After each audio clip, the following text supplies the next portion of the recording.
Where do I start? Hit for Will Smith, as he is now hitting over 500 with runners in scoring position. Not exactly in a small sample size either for Will Smith. He has 20 hits in 39 at-bats. There's a strike to Teoscar Hernandez. 1 ball, 1 strike. Hernandez grounded to third his first time.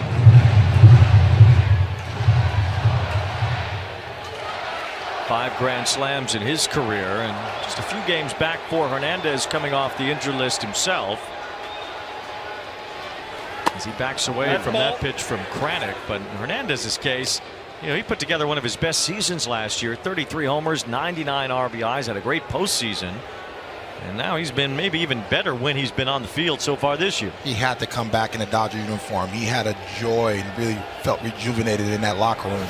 Swing and a miss on a good fastball. Kranick coming in throwing 95s and 96s. You know what? That heat pack helps sometimes on a rain delay.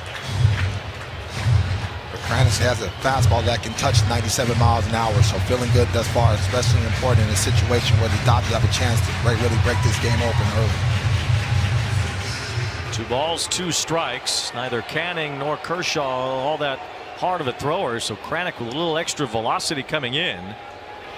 And here's a ground ball. It's sharply under Beatty in the left field. It scores Shohei. Freeman's on his way home, and he'll make it easily. It's a 2-run base hit for Teoscar Hernandez, and the Dodgers have scored 3 after the rain delay. Showing the ability, Wayne, to put the ball in play and force the defense to make plays. It's so important, especially with runners in scoring position. You talk about some of the teams that struggle, and Beatty's going to look at this tape and say, I got to be able to at least knock that ball down and prevent it to getting into the outfield, and it goes right in between his glove and his foot. And so right when the ball gets past him, he looks down like, I got to come up with that play. I mentioned Will Smith hitting over 500 now with runners in scoring position. Well, Hernandez is hitting 463 in those spots. Not bad for the guys who are really the 4th and 5th options in the Dodger lineup behind the 3 MVPs. I mean, that's who they have protecting those guys. It's called lineup depth, and this is a team now that when you're looking at some of the other teams in the National League, they are constructed to come after the Dodgers because of their depth. As Muncy looks at a strike. So these 3 runs are charged to Canning, but they score after the delay as Max Kranick comes in, threw 1 pitch to Freeman and walked him, and then the 2 base hits by Smith and Teoscar Hernandez. So it's 3-0 Los Angeles, and it's Muncy with the count, 1 ball, 1 strike, hitting one in the air to left center field. It's Taylor on the run going back, has some space for it, just onto the track as he makes the catch to end the inning. But 3 runs after a long rain delay, and the Dodgers are now in front. It is Matt Sauer on the mound for the Dodgers after Kershaw could not return following the long rain delay. Ball in. It was a 98-minute delay, as Sauer now will have to eat up some innings for a Dodger team that's been desperate for pitchers to eat up innings this year. They have 14 on the injured list right now. Dave Roberts raved about how he loves about Matt Sauer being able to attack hitters, compete in the strike zone, loves how his stuff plays, and he's not afraid to throw every pitch in his repertoire on any different count. The Dodgers have been credited with 213 innings pitched from their relievers this year, and it will be at least 220 by the end of the night. They're going to have to go 7 here after Kershaw couldn't return following the delay. This is Francisco Alvarez looking at a strike, and it's 2-1. Dave Roberts said that guys like Jack Dreyer and Ben Kasparius have really stepped up, and Lou Trevino, who they just got off the waiver wire, has also been a big help for the Dodgers, as they have lost so many of their pitchers. I mean, it's really an entire pitching staff that they have lost due to injuries so far this year. I mean, if you just round up all the contracts that are on the IL, I mean, any other ball club that loses that many arms, your season is done. And so it speaks about the depth of the Dodgers, this as a total organization. 3-1. I don't feel like it hit the bat as Alvarez fouled it off, so it's 3-2. Now Sauer has gotten at least 5 outs in most of his outings so far this year at the major league level. Even pitched 5 innings in 1 game, so he can be stretched out a bit, and that's why Dave Roberts has gone to him here in somewhat of an emergency spot following a long delay. Gotcha. Sauers like to run that sinker in the other half of the right-handed batter, and that baseball just takes off and catches the bat right at the end, and a little smile from Alvarez. 3-2 the count. Bottom of the order due up for the Mets as Alvarez bounces one to short. Mookie kicks it and then has it and still has time to get Alvarez at first with a wide throw, and Freeman put the tag on him, and Alvarez making his way back to the Mets dugout after being tagged out, one away. Ball kind of bounced up on Mookie, but he stayed with it and was able to still get it there. You know what? Just a little bit of panic, but you're seeing the athletic ability. He knew he just had to get that ball over there, and Freddie has a gold patch on his glove for a reason, so he trusts his man over there to be able to pick him up, and I love that athletic ability and being smart enough to come off the bag to be able to receive that throw.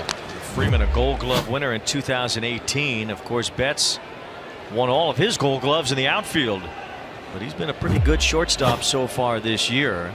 See Alvarez kind of grabbing at his hip as he felt that tag from Freeman after that run to first. You see what I mean about re-warming up? It's not just about guys that are on the mound, but just your body, and especially when you start to shut down after an hour and a half in this weather, very important that you re-warm up. I mean, to some degree for the guys in the bullpen, I mean, this is kind of par for the course, not necessarily after a delay, but I mean, they're used to getting called up and going up and down and getting ready to come in.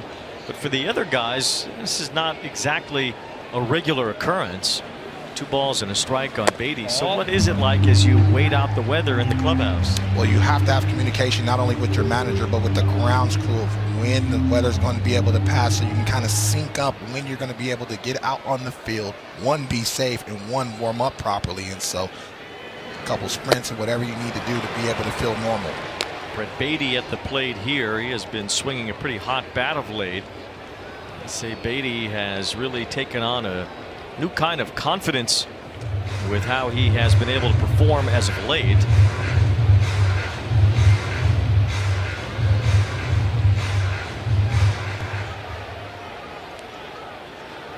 Count here is 3 balls and 2 strikes on Beatty.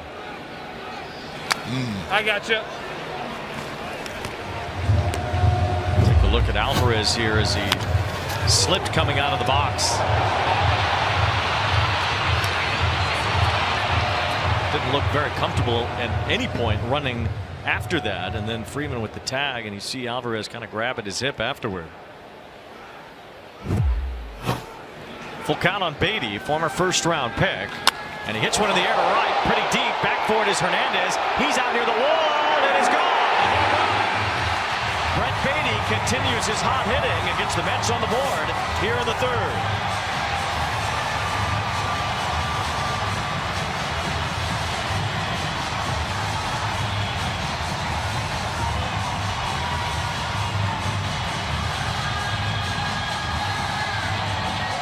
Well, Wayne, that was a sweet swing by Beatty. He was waiting on that slider up, and he did not miss it. And I bet you, I told you, he took missing those plays into the dugout. And he says, listen, I'm going to be able to get one back. Sauer making a mistake up in the zone. Beatty paying for it. 5 home runs for Beatty over the Mets' last 13 games. Now it's a pop-up from Luis Angel Acuna as Edman goes out and makes the catch. 2 away. But then we talked to Carlos Mendoza about Beatty lately, and he's basically just coming to his own. You know what? You saw him play with confidence and really able to chip on his shoulder in spring training, and it really earned him a job on this roster. And he's always shown glimpses and tools that he has power, but that was a sweet, easy swing, and as soon as he hit that baseball, he knew it wasn't coming back. So the Mets get 1 back after the Dodgers scored 3 in the top of the inning. Here's Lindor as he takes ball 1. 6 home runs now for Brett Beatty on the year, and they've all been here in Queens. And even after that rain delay, Wayne, there's still some energy. There's still some fight in this crowd, and so both sides know how important this matchup is. Well, the club area up here behind us was packed while I was watching the Knicks game. So they took advantage of the rain delay here. Now they'll sit and watch baseball all night. This is how it is. It's a city that never sleeps. I love it. 2 balls and no strikes on Francisco Lindor, who walked earlier. You good, Will? 2 balls and a strike now. Lindor has never been an all-star as a Met. That is a a factoid that baffles me. I mean, especially, you know, unfortunately, he gets going in the second half and really makes a charge, but that first year in the Mets uniform, a lot like Juan Soto, took some time to really get settled in, but he's been a weapon ever since. He was the MVP runner-up last year, and you know, Shohei had a huge September, which really sealed the deal. But around the beginning of September, started to be a lot of noise here on the East Coast that maybe Lindor should get some real consideration for MVP. Ohtani then obliterated the case as September rolled along. And Lindor hammers one toward right center field. Hernandez, though, is there as that ends the inning. The Mets get one back. It's Brett Beatty delivering his 6th home run of the year, and it's 3-1 Dodgers after 3.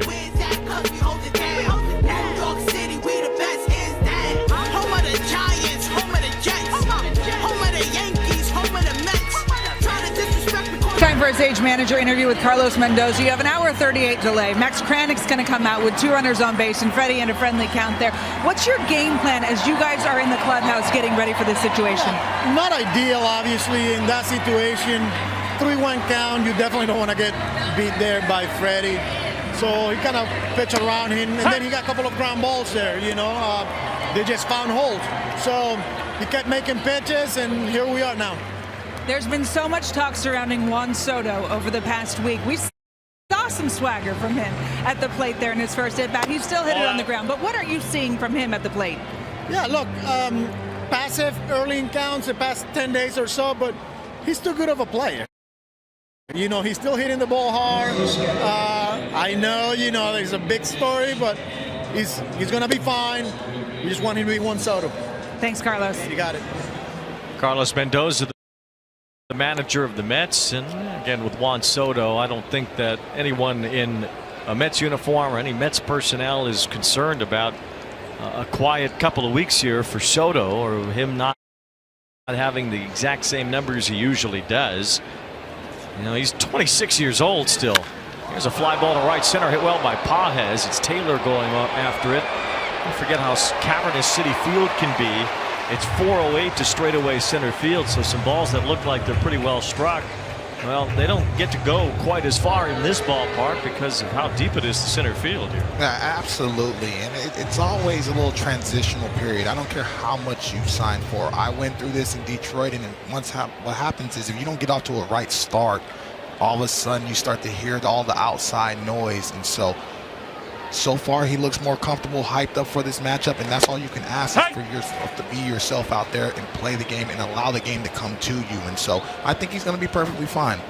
Michael Conforto had a base hit and a run scored in the 3rd inning. He was the one involved largely on that play that was juggled by Taylor in right center field. A nice tribute to Tommy McCarthy, the outfielder who was juggling the baseball in the 1890s and made the rule book have to include some verbiage about not being allowed to juggle the ball around.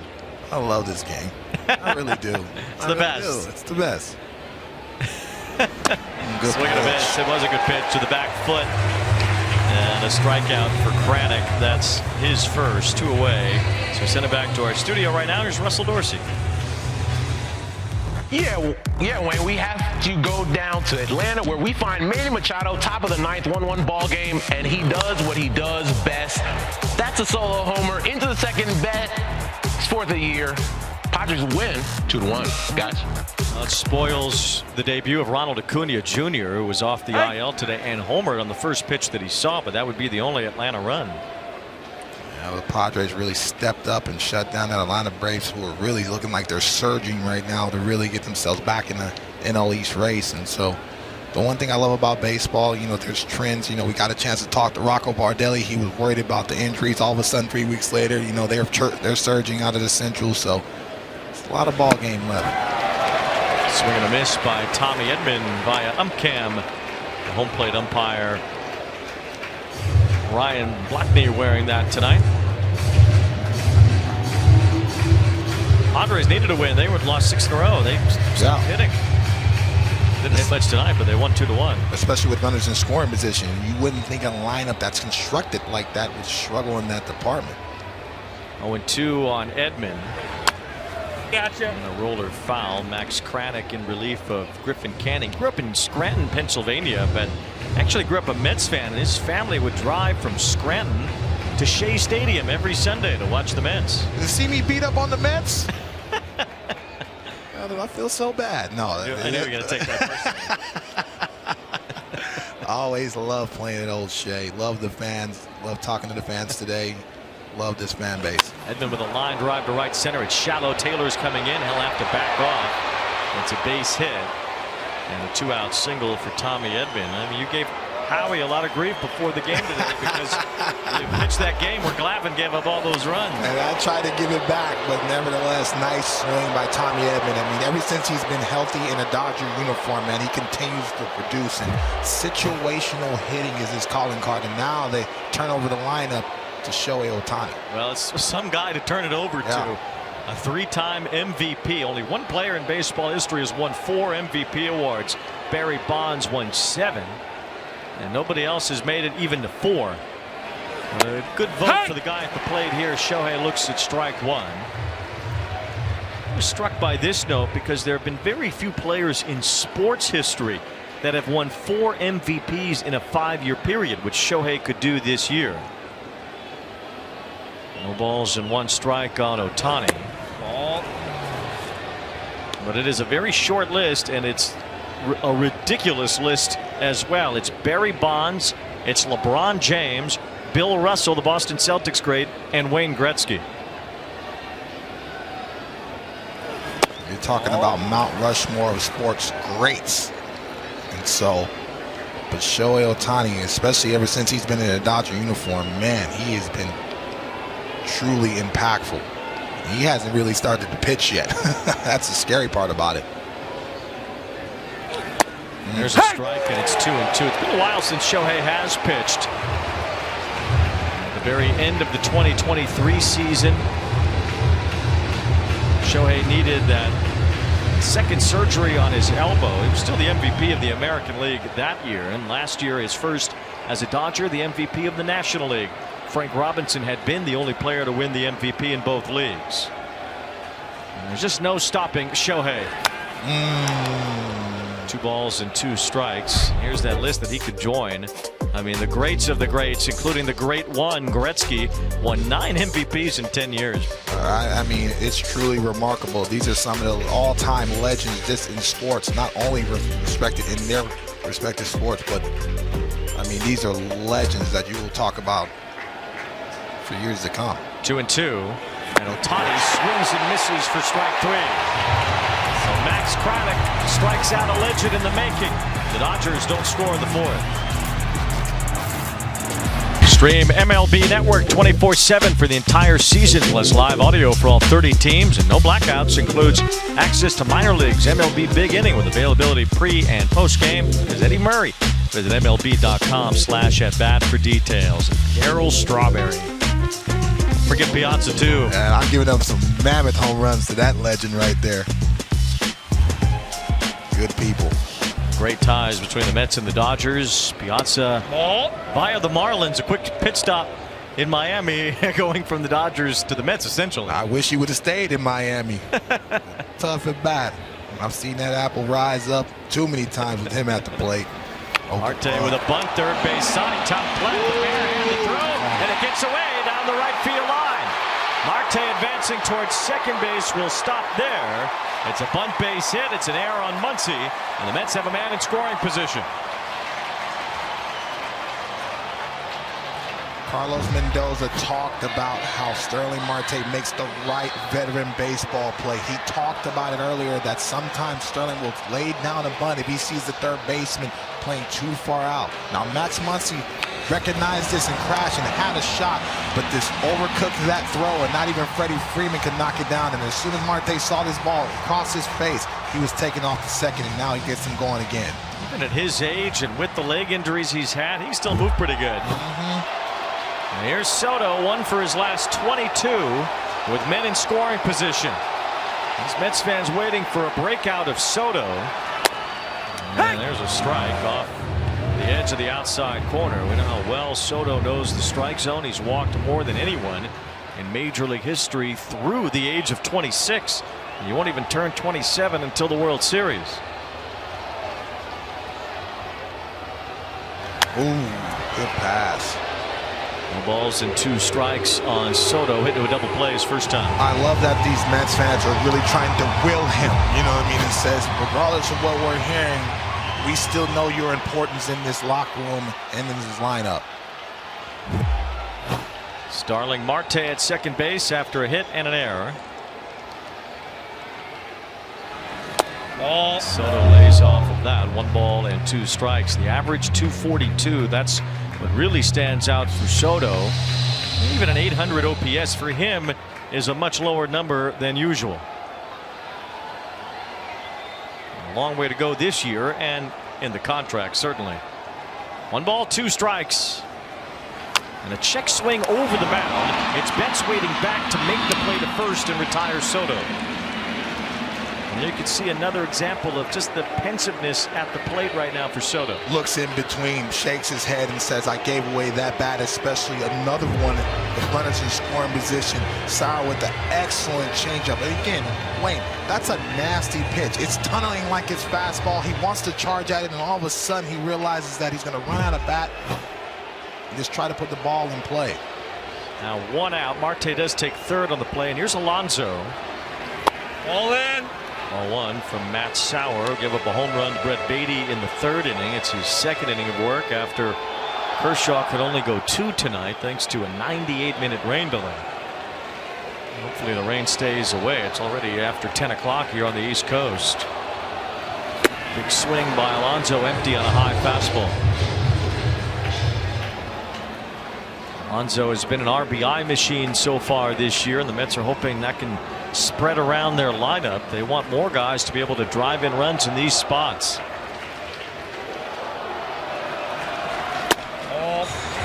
Two balls and a strike on Alonso.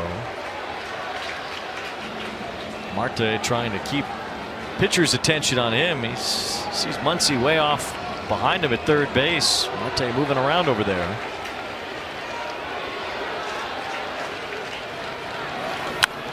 Alonso out in front, fouled it back. Trying to get Sauer to get his attention to make one mistake over the hard to play, especially elevated. Something that the Polar Bear can at least drive to the outfield. But he's excellent with hitting with 2 strikes, especially with runners in scoring position. Only 7 behind David Wright and 17 behind Darryl Strawberry for the most home runs in Mets history. Good chance he'll pass them both this year. Pitch up and he didn't go. Excellent pitch right there, being able to tie up Polar Bear, Pete Alonso. He's looking out over the plate for something soft, and then all of a sudden Sauer throws the fastball that ties him up and in, and with a guy that wants to get his arms extended, that's where you have to go. 3-2. Fly ball toward right, should be deep enough to score Marte. We'll see. Hernandez coming in, makes the catch. Marte's tagging. Hernandez with a good throw to the plate. Wow. Marte is out. What a throw by Teoscar Hernandez.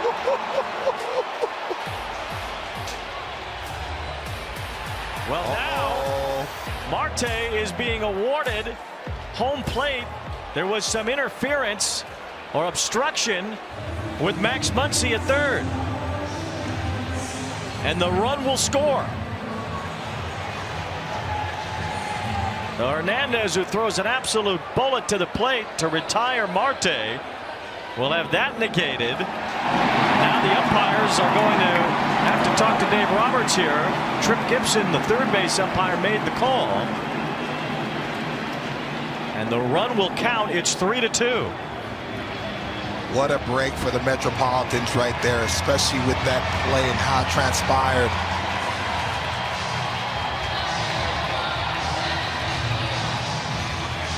Seen a replay yet as Marte was tagging up at third on this play at the plate. See Muncy nearby. Wow.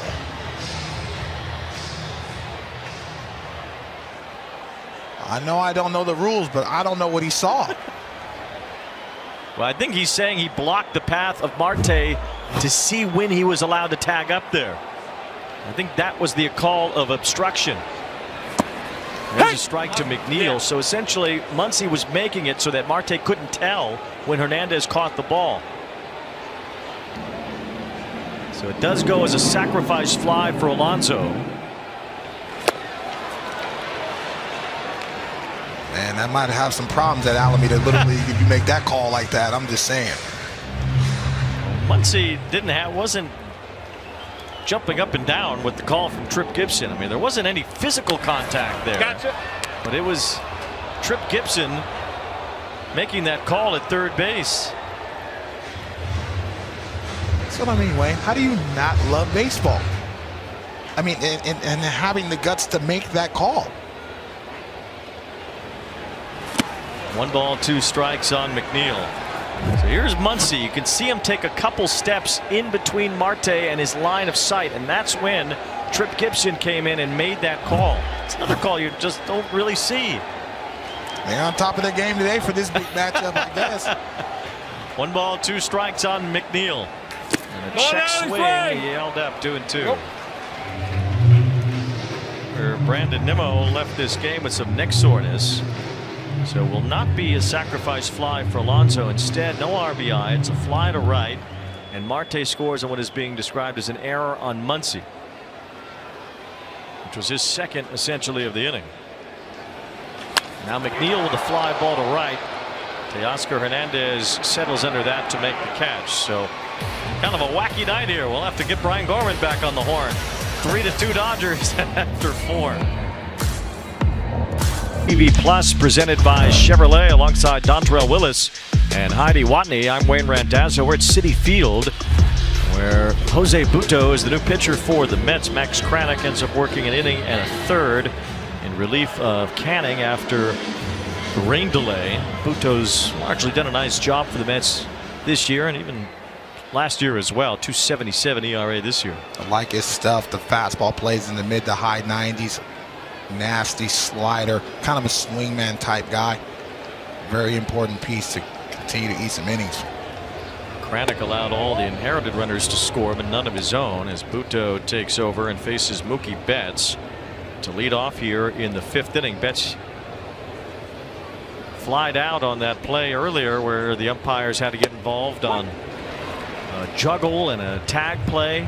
And now Dino Ebel, the third base coach of the Dodgers, wonder if he's talking to Trip Gibson about the last play in the bottom of the 4th inning when it looked like Starling Marte was going to be thrown out at home on a great throw by Teoscar Hernandez, but it was called back. Essentially, the run was allowed to score because of an obstruction call against Muncy for messing with the line of sight of Starling Marte, trying to dissect when he should tag up or not.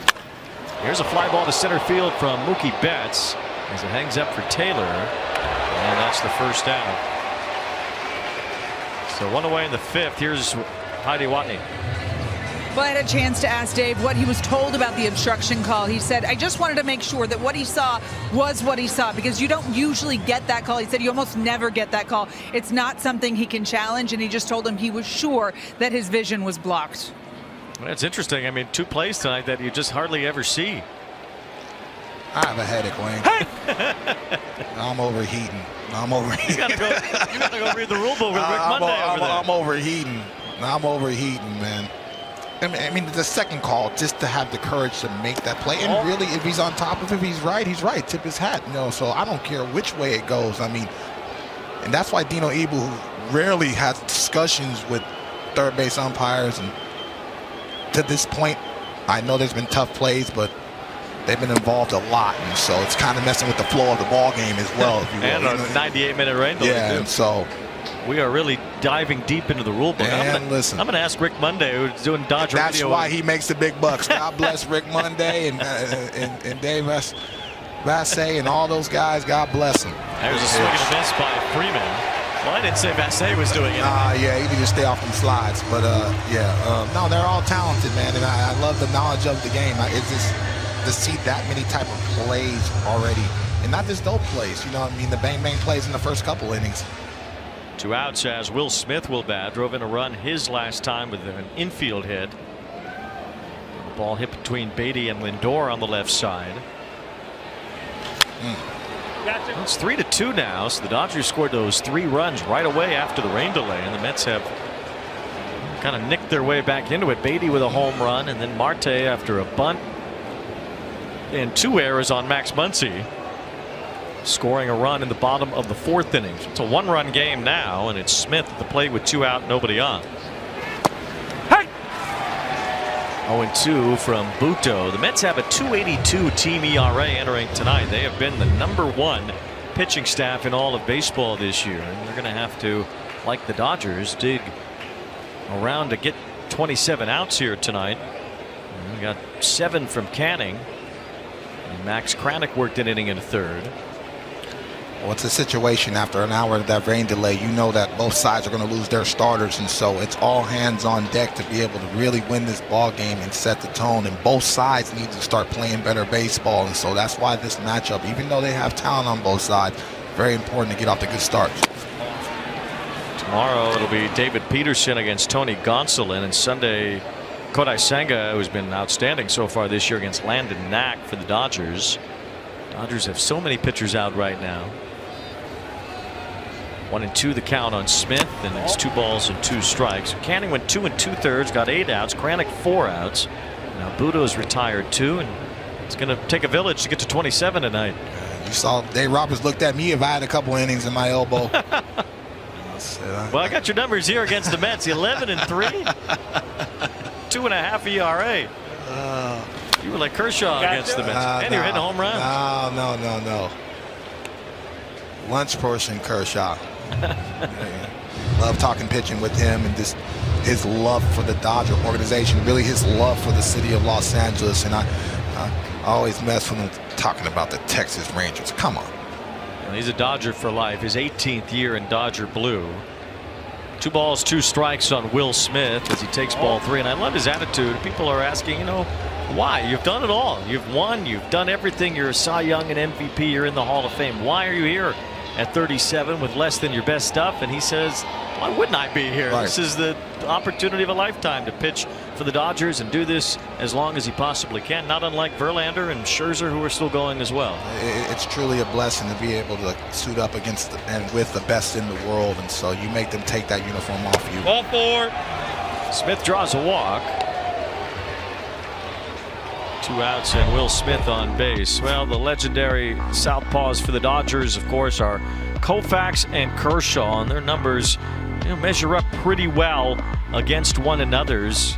Some people of a certain age will say Koufax is the best pitcher that they've ever seen, and I think you can make the case for this generation that Kershaw's the best that they've ever seen. Success, longevity, the organization, the big moments, both of those men. I mean, the most nervous bullpen I've ever had in my life, Sandy Koufax is standing behind me watching. You want to talk about me sweating in spring training, trying to throw my best stuff, because Sandy Koufax is behind me watching and couldn't be the nicer gentleman. I mean, every time he's at the ballpark, he's talking to all of the fans. He has a joy about him. And Clayton Kershaw is the same as far as what he means to the city of Los Angeles, what he means to that organization, the leadership, the competitive nature, even in year 18, that he still feels like he can be one of the best and a weapon. And you gotta love and respect it, even if you're not a Dodger fan. Clayton Kershaw, 5 years after he's done, will make his speech in Cooperstown. He'll have his plaque, and he will join the likes of Koufax and so many others that are the all-time greats of this game. But you feel like Kershaw is on a different tier, even amongst the Hall of Famers. As Hernandez gets swung around there, 1 ball and 1 strike on Teoscar Hernandez. Hernandez with a 2-run base hit. And he made an unbelievable throw too to try to get Starling Marte at the plate. He didn't realize Muncy was messing with Marte's vision though. Gotcha. 1 ball, 2 strikes. I see what you did there, Weezy. I know you've been messing with me. It's late. Oh, man. But with all of that, Wayne, we still have a good ball game here, and guys are still playing hard. The crowd is still in it. They understand the importance of this matchup. 2 balls, 2 strikes. Actually, that might have hit him, and Hernandez is now being awarded first base. So a walk and a hit by pitch with 2 outs will bring up Muncy. This is just the throw, and this was taken away from Teoscar Hernandez despite a tremendous effort. He did an excellent job getting himself behind that throw so he can have the momentum. Will Smith applying the tag, bang bang play, and so that's a tough one, but I still got that one in the back pocket anytime you need it. I mean, that was right down the middle. That was a perfect strike from medium depth right field. That was an excellent throw by Hernandez to try to retire Starling Marte at the plate. Max Muncy now looks at a strike. Muncy fly to center field his last time. He's 0 for 1 tonight.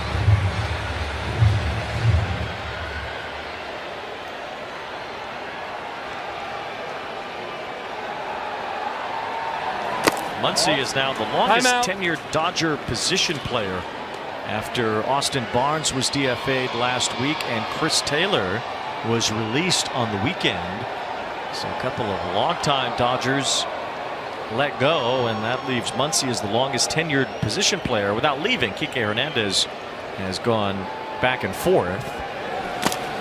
Yeah, tough week for Dodger Nation, especially the importance of Austin Barnes and what he meant to that organization, and in CT3, all the big moments that he's had and the tenure that they've had there. And so, but if you look at the roster, the way Kim has been impactful, Dalton Rushing's been impactful and look like they're going to be mainstays, you kind of have to make that move.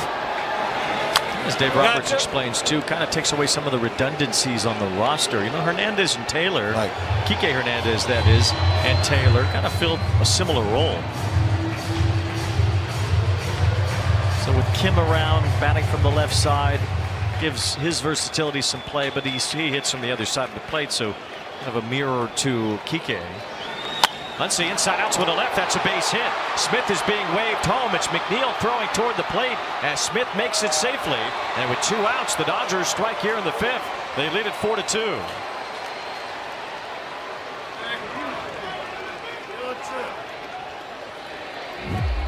You know what? When Max Muncy's locked in, I know everybody loves the poolside home run, but for me, watching him for a long period of time, when he allows that baseball to travel deep and hit the baseball to the left side, it really opens up everything for him offensively, especially with runners in scoring position. Well, there were 2 out, nobody on after Freddie Freeman struck out. He's still talking about that play. He's on first base, still explaining that play. So I know I'm not paddling the same. We're paddling in the same boat. See, he's still talking about it. Well, it's been a confounding night with regard to the umpires and some of the rules that we have seen adjudicated here tonight. This was the play again with Alonso hitting that fly ball and Muncy walking into Marte's sight line.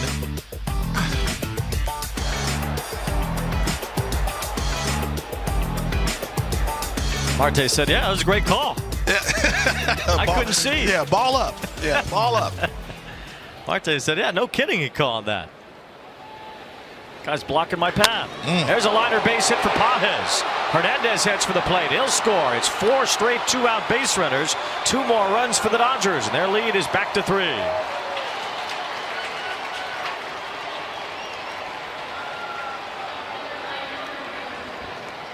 That's something the Dodger offense was absolutely outstanding last year, being able to score and produce with 2 outs. They do not concede in innings, and because of their lineup depth, they continue to have guys that can impact the ball game. And I think that's going to knock them out. Jose Butto ends up falling apart here with 2 outs. A walk, a hit batsman, and back-to-back singles. The Mets have to go back to their bullpen. 5-2. The Mets got their 2nd run on this play down the right field side that Starling Marte was awarded home plate on. It was ruled obstruction against Max Muncy. And joining us, powered by Zoom again, is former Major League umpire Brian Gorman. Brian, what did you think of that ruling there? Another play that is unusual in terms of what's called on the field. Yeah, I'm earning my money right now. If a fielder doesn't have possession of the ball or is not in the process of getting the ball, he cannot obstruct the runner in any fashion, which is kind of cool in this play. I don't think he did it on purpose, and you don't have to do it on purpose. If you accidentally get the runners line of eyesight for the outfielder, that's obstruction.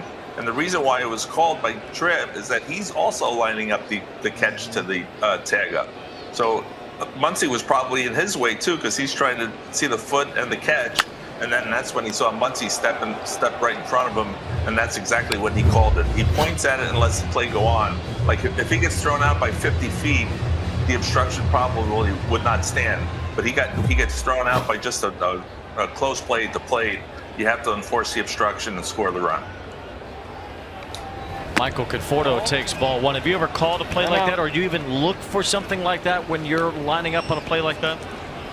Oh, absolutely. Yeah, it's happened a lot. They say back when Pete Rose played, he used to do it on purpose and just take a casual stroll and try to time his footing right before the guy would catch it, or try to break his stride as he's rounding first when Rose moved over to first. So, sometimes it's on purpose and other times it's by accident. I don't think Muncy realized where he was standing. If he did, good for him, but he got caught on it. All right, Brian, thank you very much. We might not talk to Brian Gorman this much again for the entire rest of the season as we have tonight. And let me tell you something. Whatever Brian drinking, I'll send it to him. Strike three call to Conforto as Jose Castillo records the final out. But 2 more runs and with 2 outs for the Dodgers, they take a 5-2 lead. Sit up this season at MLBShop.com. Check out the largest selection of authentic jerseys, caps, hoodies, t-shirts, and more. Visit MLBShop.com, the official source for your favorite team gear. Daniel Murphy went on some heater to win for the Mets in 2015, the National League pennant. The Dodgers knocked off the Mets last year to advance to the World Series. And who knows, these two teams could have another October duel this year. Bottom of the 5th, and Tyrone Taylor takes ball one. It's funny with this game and the umpires being involved and a lot of deep diving into rule book language. Today is former Mets manager Buck Showalter's birthday, and Buck's the one who would know all this stuff. Absolutely. Buck was about as well versed in the rules as any baseball manager or any baseball person there is. You want to talk about baseball lifer and somebody that's managed half of the players that ever played in baseball. How long he's been around. Savant. Nice catch by a fan as Matt Sauer continues on here. He's been up a run in each of the last 2 innings, one of those runs unearned. We face Taylor, Alvarez, and Beatty here in the bottom of the 5th inning. Dave Roberts has talked about some of these pitchers that he didn't know he'd be relying on that have been able to come in and do a good job, and he said Sauer's a guy that he's just looking for the ball whenever they give it to him, and he's been able to throw strikes and pitches to light contact, which they like. And there's always discussions around baseball people and you as a pitcher about how the pitchers are these days and what they're asked to do and how long they're asked to do it. I mean, they're not 7, 8, 9 inning guys anymore. No, not at all. And I think because of the velocity chase and the spin rate chase and chasing that perfect pitch and that perfect shape, and you have the pitch clock now. So now you have to throw the baseball every 8 to 10 seconds. So if you have any deficiencies in your move or your throw, that pitch clock is going to accelerate that. And so you're seeing more injuries across the board. And really just in the minor leagues, you have to teach guys how to do that. Taylor shoots one to right and has a base hit. So the Mets have their leadoff man on. Francisco Alvarez will bat after we hear from Heidi. Dodgers president Andrew Friedman says pitching injuries are what keep him up at night. He said the definition of enough depth is a fool's errand after he spent the offseason trying to add to the staff and seeing 14 pitchers hit the IL in the first quarter of the season. They don't have any starters very close. Tyler Glasnow did throw a bullpen today. He'll be back the fastest of the starters, but not until late June at least. Michael Kopech throwing at AAA tonight. He's going to need a few more rehab outings, so probably about 2 weeks for him. And Kirby Yates has a hamstring. He is still throwing, though, but he's going to be down for about 2 to 3 weeks. Shohei Ohtani facing live hitters tomorrow, but they are slow paying him, so he won't be back until about the All-Star break, guys. All right, Heidi, thank you. It's Alvarez at the plate here. He grounded to the shortstop his first time. Count 1 ball and 1 strike. Now, you grew up in a different era, even though it wasn't that long ago. I mean, 2003 was your rookie year. But even so, it's changed a lot in terms of what the starting pitchers are asked to do from their teams. How do you think you would have adjusted to pitching life in 2025? I'd have been out of the game a lot quicker than I already was. You know what I mean? Because I was a guy that my pitching style was to pitch to contact, and I wasn't redlining and giving my max effort. I didn't mind, going 6, 7, 8 innings and only striking out a couple guys, because that saves the bullpen for not only that night, but really for that series. And so how I had my success was really just the couple of years of just being out there and enduring and going deep in ball games and completing games on the road. And so that's a weapon for a manager, where you can trust a guy to be able to get through the lineup a second or a third time. And so every time we do stats, we always look at it now. Usually the starter, the third time around, really struggles. And so you have to be taught that, not only in the big leagues but in the minor leagues, to be able to develop and really learn how to stay healthy and be able to throw 110, 115 pitches every time you're out.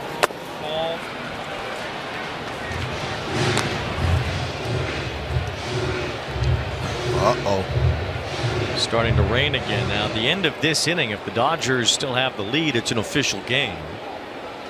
It's Alvarez at the plate here, 2-2, and he strikes out on a high fastball, so 1 out.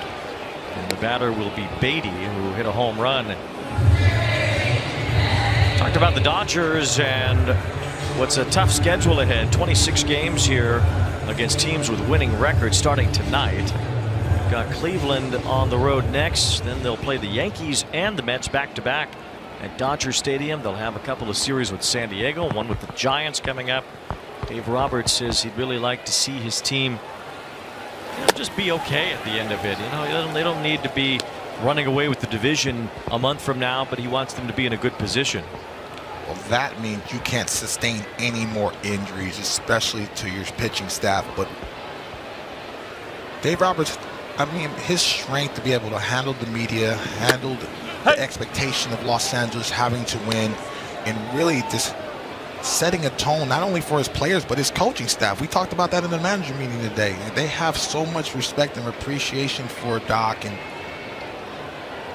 really the same for Carlos Mendoza, being a younger type manager. They both have the same personalities, where they trust guys to police themselves but also be professional and go out there and play winning baseball. And for me, that's the manager you want to play for. 0-2 on Beatty, who homered his last time. Strikes out here, so Matt Sauer with back-to-back strikeouts, 2 away in the inning. As Acuna will battle. Show you Beatty's home run from tonight, his 6th of the year. Statcast powered by Google Cloud. Yeah, well, Sauer tried to run that cutter in, and he mixed right over the plate, and Beatty did a good job. As soon as you hit that ball it wasn't coming back. Exit velocity 98 miles an hour, 385 feet. They've changed the official scoring on that Muncy play again. So now, and I think this will be the last one time, it is a sacrifice fly, no error, it's obstruction, and it's an unearned run, and it's an RBI for Alonso. So there you go. It's a liner to center off the bat of Acuna. Paez going back for it. He runs it down shy of the track to end the inning.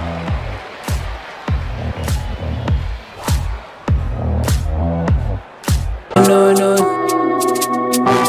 Whoa! I live in New York, from LA to New York, LA to New York, from LA to New York, LA to New York, from LA to New York, LA to New York, from LA to New York. It's the 6th inning here at Citi Field as the Dodgers are ahead of the Mets 5-2. It's Tommy Edman batting, taking a strike from Jose Castillo, who entered the game in the 5th inning and struck out Michael Conforto. Edman, a switch hitter, bats right-handed. Castillo's the 4th Mets pitcher. The Dodgers have needed just 2. Kershaw and Matt Sauer's done a nice job. Depending on the score, and if the Dodgers offense can continue to tack on runs, I think that's going to lengthen Matt Sauer's leash to be able to get deep in this ball game, and so far so good. Mr. Met needing the umbrella tonight. It's raining, but not that hard at the moment. There's an hour and 38-minute rain delay earlier. Matt Sauer got his first major league win about a month ago against Miami.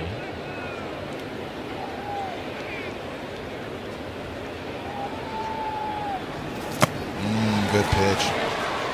Back-to-back strikeouts for Castillo. 1 out. Shohei Ohtani will battle the raindrops on his way to home plate.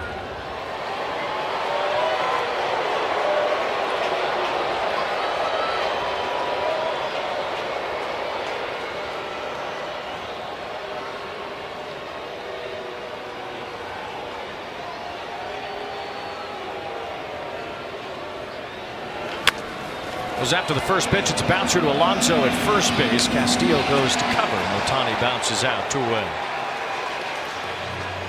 Lefty on lefty. Castillo did a good job of just running that fastball right into Shohei Ohtani's hands. And if you can drive it there, there's a hole there. But if you make a mistake 2 ball lengths, you're not getting that baseball back.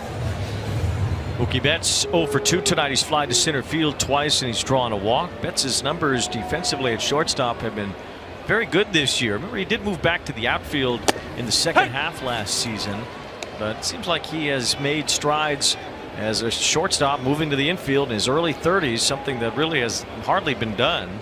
And he's starting to become a pretty good shortstop defensively. Yeah, we had a really long conversation last year about that. It's a one-up rocket to third, but Brett Beatty gets in front of it. And it's a 1-2-3 inning in the 6th for Jose Castillo. 7 pitches to get it done.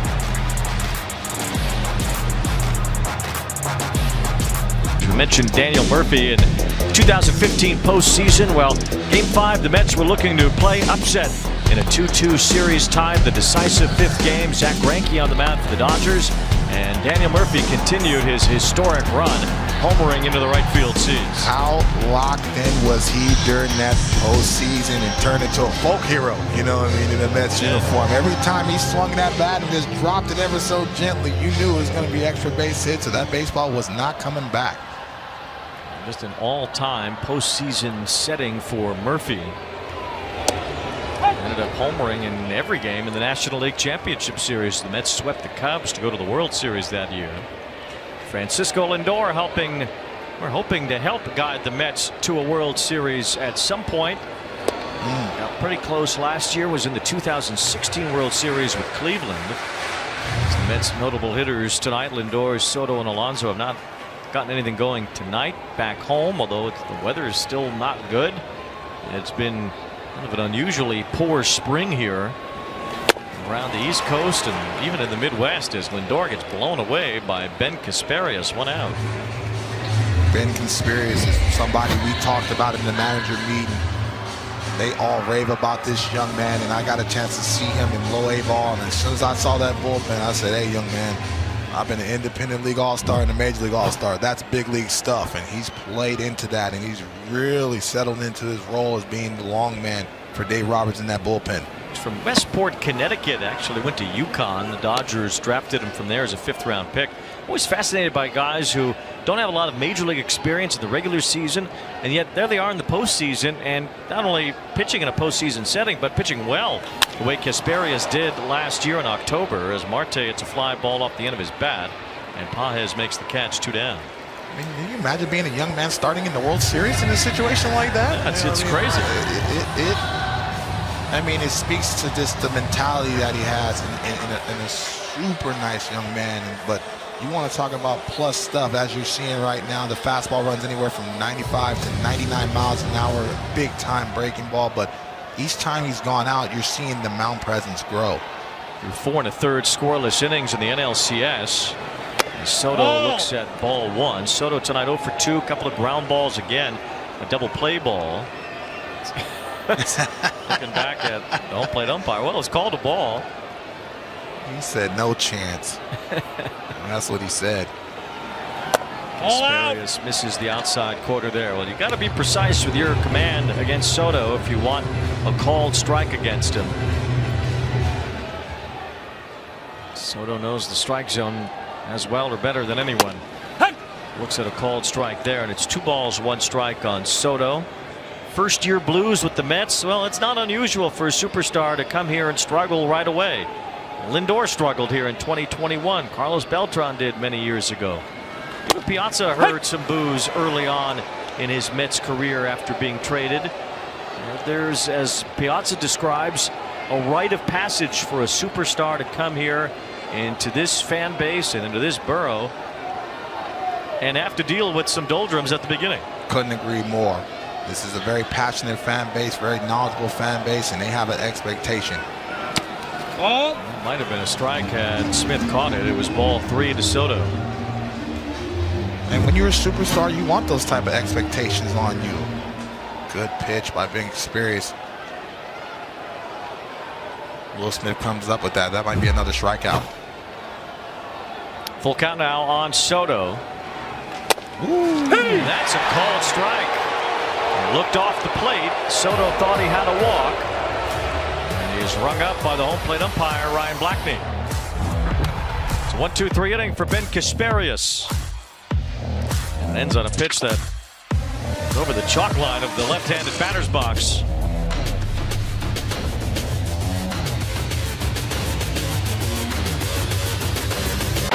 The 7th inning in New York as Freddie Freeman takes ball 1. I mentioned the Mets fans were pretty invested in the New York Knicks playing the Indiana Pacers tonight in the NBA playoffs. The Pacers won that game, so it's 2-0 series lead for them in the East Final.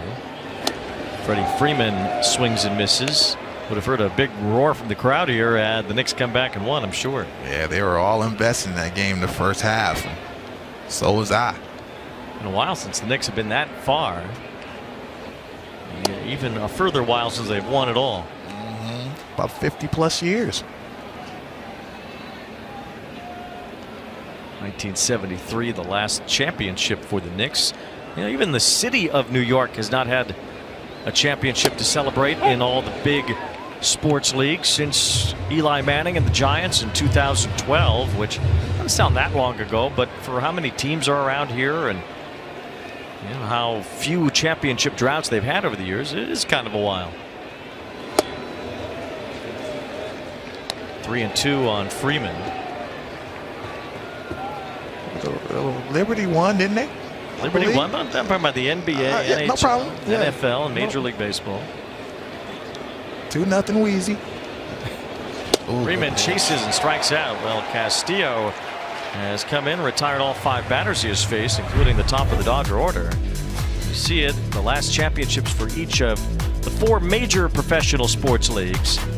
The Giants winning last, the Yankees not since 2009, starting to be a pretty long drought for a lot of these teams. You know, the Rangers had a long drought before they won in '94, and now another one is formed. And of course for the Mets, 1986, their last championship. Good job by Jose Castillo. The Mets go back to their bullpen. Mets have to go back to their bullpen here. They've run through a lot of their relievers already tonight. Ryan Stanek is the next one up here in this 7th inning. Jose Castillo did a nice job, faced 5 batters, got them all out, struck out 3. Dodgers lead the Mets 5-2. It was a 3-run 3rd inning right after the rain delay ended. Max Kranick came in after Griffin Canning couldn't return and finished the at-bat to Freddie Freeman by walking him. And then it was Smith who had an infield hit with 2 outs. Teoscar Hernandez had a 2-run single on a well-struck ball by Brett Beatty. And all 5 Dodger runs tonight have scored with 2 outs. You know, the focus, especially this core group, they understand that they have lineup depth and protection, and it can be a different guy every single night, especially in important run-scoring situations.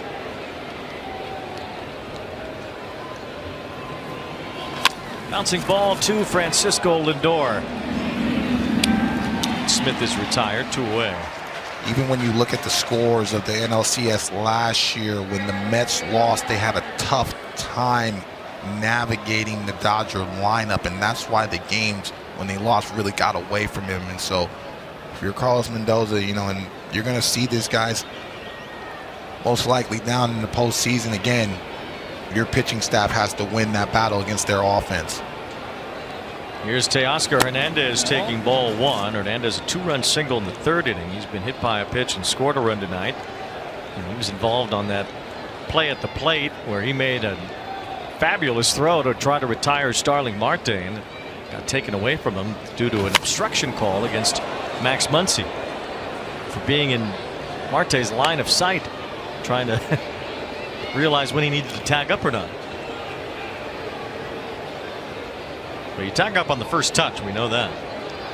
If you would have made that call at St. John's, it would have been a problem. It would have been a problem. Hernandez pops this one up. It's Alonso waving his arms around for it. Hernandez making the catch. 1-2-3 inning in the top of the 7th. as the Dodgers have a 5-2 lead against the Mets. We see how Ben Casparius worked the corners on Juan Soto. Yeah, love that. Even though he fell behind, he went to the secondary slider pitches and ended up getting the call at the end. And I think it was a makeup call from the pitch before that was on the plate. But this is an excellent slider. Juan Soto looking for that fastball. But look at that movement over the last 5 to 10 feet. That's what you need to be able to lock up a hitter like Juan Soto. Here's Alonso starting the 7th inning against Casparius.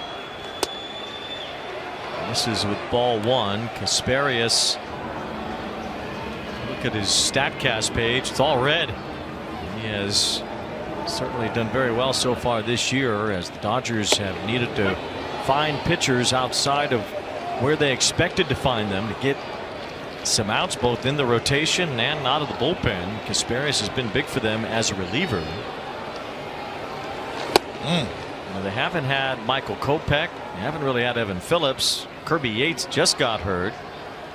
You know, most teams, you have all these pitching injuries, it would be big trouble. Their season's over.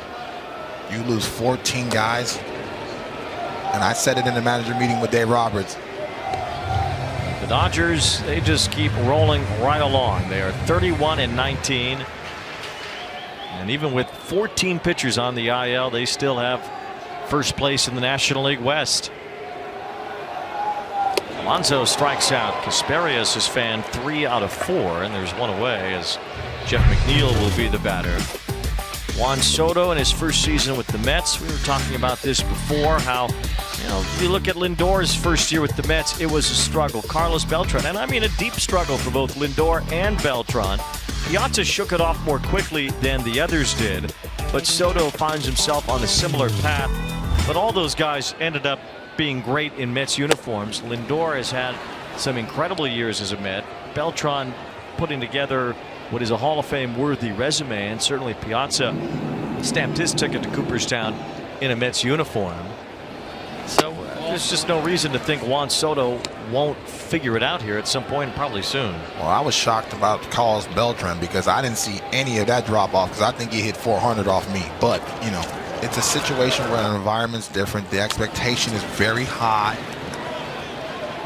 And all these guys were the pieces that they felt, especially in this city, this organization, like this is the guy that's going to get us over the hump. And so you have to have big shoulders to be able to deal with that. And so there's going to be some struggles. You're human. And so once those guys, all those guys got settled in, they're going to be fine. And I don't expect anything different from Juan Soto. I mean, if you're going to bet on a guy, well, that's the perfect guy to bet on. He's just a tremendous offensive player, incredible talent. There's a reason why he, at such a young age, commanded such a big contract. 2 balls, 2 strikes on McNeil. And off his hands, he hits a slow chopper to Edman for the 2nd out. That's 8 in a row retired by Dodger pitching. Tyrone Taylor will bat. And here's Heidi. Well, Francisco Lindor told me the adversity the team and Soto has been under this week can really bring the team together. You heard all week on New York Sports Talk Radio speculation about Soto, including a report that Soto wanted to be a Yankee, but his family talked him into the Mets because they felt more comfortable around Steve and Alex Cohen, the owners. Well, the Mets owners did roll out the red carpet for Soto and his family. They even detailed that process and showcased how important family is in a documentary called The Pursuit that the team put out. They gave Soto's family a suite here at Citi Field, and Soto was impressed with how Cohen was prepared to take care of his family. But in the end, all of that was just speculation, and Lindor said they came together as a group in that clubhouse this week, and he thinks they're going to come out stronger on the other side. 0-1 on Taylor as he fouls back a good cut. 0-2. I mean, the first year for Lindor wasn't pretty in 2021. He did not look like the player he was in Cleveland. He had that issue with McNeil, the rat-raccoon thing that happened when him and McNeil were having some kind of problem in the clubhouse. And you know, the thumbs down thing with Javier Baez when he came over. I mean, it was a mess. 1 ball, 2 strikes on Taylor, but Lindor has evolved well beyond that into being a true leader for this franchise, a beloved figure in Mets history already. And it's been everything the Mets could have hoped for and more with Lindor since coming from Cleveland. You see a lot of smiles from Mr. Smiles those first couple months in a Mets uniform, but I just know the intensity as playing here as an opponent and the expectation they have. And really, Wayne, it comes from the hunger that this fan base has, that They're tired of seeing the other side have success, and they feel like they have a roster that can be successful. Good pitch. The Dodger bullpen has been great tonight. Taylor goes down looking, and the Dodgers lead by 3 after 7. Genesis Cabrera takes over. Carlos Mendoza just trying to dabble his way through here tonight. Griffin Canning only lasted 2 2/3 innings because of a 1-hour 38-minute rain delay. So you can see Mendoza just kind of making sure that he gets through 9 innings tonight without burning anybody out either, considering the Mets and Dodgers still have 2 more games in this series. And these are games that the Mets want to showcase what they can do against one of the best teams in baseball, and a team that could very well be an October rival yet again. If you're Carlos Mendoza, regardless of who you have in front of you, your team has struggled over the last week, and so just trying to deploy the right matchups to keep the game intact. Keep it intact and live to see another day tomorrow. Yeah. As the Mets will play the Dodgers here tomorrow night as well, and then again on Sunday night. Mets will then have the Rockies come in here, or rather the White Sox and then the Rockies. So the schedule will be a little softer after this series. Maybe quite a bit softer as Muncy bounces 1 foul. No balls and 2 strikes. And the Mets will go to Dodger Stadium once this long homestand is over. 68-69 almost 7 games. Oh, the Lakers blew them. 69. Beautiful ballpark here in Queens City Field. Muncy strikes out. Cabrera strikes out the first batter that he faces. This copyrighted telecast presented by authority of the Office of the Commissioner of Baseball. Here's Oral Hershiser. May not be reproduced or retransmitted in any form, and the accounts and descriptions of this game may not be disseminated without express written consent. Jesse Orozco recorded the final out in the Mets' last championship year. Max Scherzer started to bounce around quite a lot here at the end of his career. Now with the Blue Jays, as Andy Pages is at the plate. It's a big deal when Scherzer got traded from Washington to the Dodgers. Trey Turner in that deal too. Yeah, in his prime, he was a big game hunter. He did not run from the smoke, and got a chance to play with him in Detroit. A phenomenal teammate. Ground ball as Lindor throws out Pages. 2 outs. Mets moved on from Scherzer. They got Luis Angel Acuna back in that deal. Acuna trying to find his playing time here. The Mets have a good team. You know, good teams are going to have crowded rosters and not always have room for a younger player. It sounds like Ronnie Mauricio might be closing in on making his return to the big league roster. So that will add another layer to that for Acuna. There's Conforto with 2 outs. Broken bat pop up. Lindor goes to get it and makes the catch to win the inning.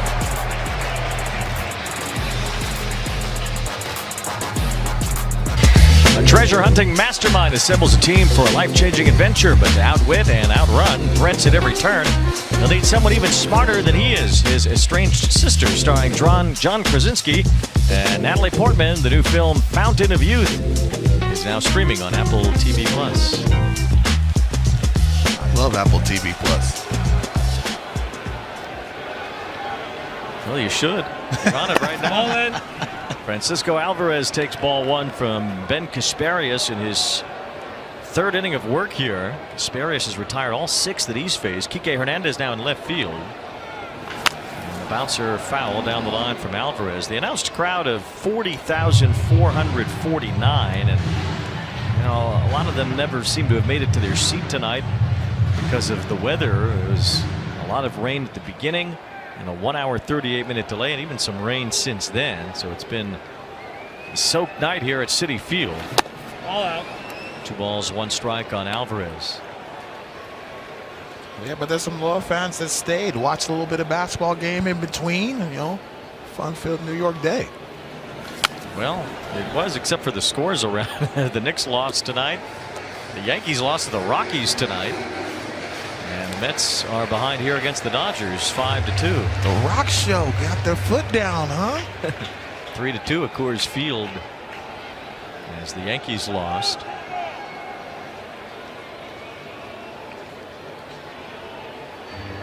Mentioned the Padres beat Atlanta 2-1. That was Ronald Acuna's return. He had a home run tonight. That was the only run for the Braves. Manny Machado went deep to put San Diego over the top. 3-2 now on Alvarez. The Angels trying to win their 8th in a row tonight. You know what? Don't look at me like that. Swept the Dodgers. The fighting Wheezies. Swept the Dodgers in the Freeway Series last weekend. Just in case you forgot. 3-2 as Alvarez takes ball 4. So the Mets trying to get something going offensively. It's been quiet for them. They've only had one base runner since Marte scored in the 4th inning, and now Alvarez is on to start the 8th, the leadoff walk. Don't like that. Well, I don't agree with that call, especially with Ben Casparius having a fastball. Sometimes in a situation when you're at the bottom of the order and the bottom of the order is trying to turn over the lineup, you have to make Alvarez earn it. Here is Brett Beatty, who homered earlier. 0-1 from Casparius. Dodgers only got 2 innings out of Kershaw before the rain delay. 3 innings from Matt Sauer. And now Casparius into his 3rd inning. Looks like Lou Trevino is up in the Dodger bullpen. Tanner Scott would be their closer.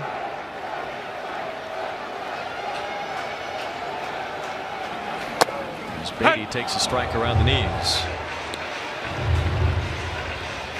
Mets have only had 3 hits in this game. Beatty's homer, a bunt base hit by Starling Marte, and a single to right from Tyrone Taylor.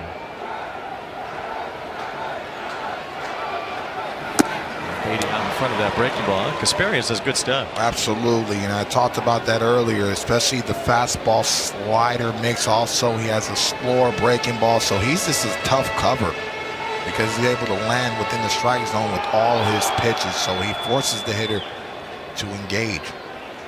1 ball and 2 strikes on Beatty. Somebody lost their Dodger hat over there in the corner. Better go get it. You know that thing's $60. Bouncer foul from Beatty.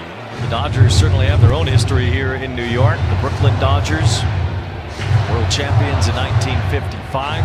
Jackie Robinson broke the color barrier in 1947. Duke Snider, Ebbets Field, the whole bit of the Brooklyn Dodgers before they took off with the Giants to California. Swing and a miss by Beatty. As Casparius has another strikeout. He has fanned 5 since entering the game. 1 out here in the 8th.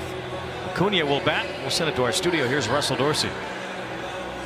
Yeah, Wayne, let's take it out to Sacramento where the ball has been flying. Trey Turner says, I want some of that. That's a leadoff homer to give the Phils a 1-0 lead over the A's, who have lost 9 straight games, guys. Hi, Russell. Thank you very much. It's been a tumble for the A's. They were just swept by the Angels, too.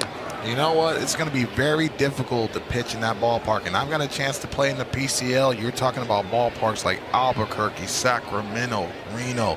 They are launching pads, and you're starting to see just the run differential of them at home as opposed on the road. They're actually a better team on the road than they are at home. So you're going to see a lot more highlights, especially the warmer it gets in Sacramento. 8-17. Home record for the A's. 1 ball, 1 strike on Acuna, who's 0 for 2 tonight. Swing and a miss here. I mentioned his brother Ronald back in the fold for Atlanta. A year after that second torn ACL, and now 1 in each leg.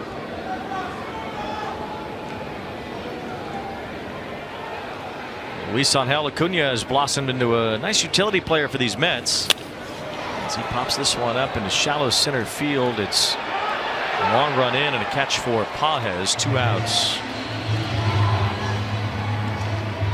Without that obstruction call, it's a 5-1 game, and so top of the lineup and some of these key guys have been quieted, and they want to have a chance, especially late in this ball game. They have to be able to factor.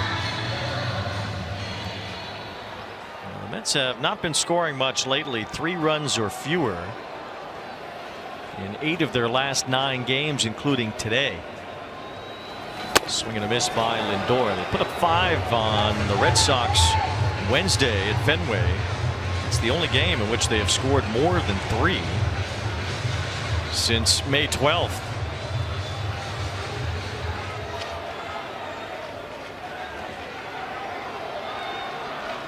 No balls and a strike on Lindor. Long effort here from Kasparias in his 3rd inning. He's now thrown 43 pitches, and most of them have been pretty good.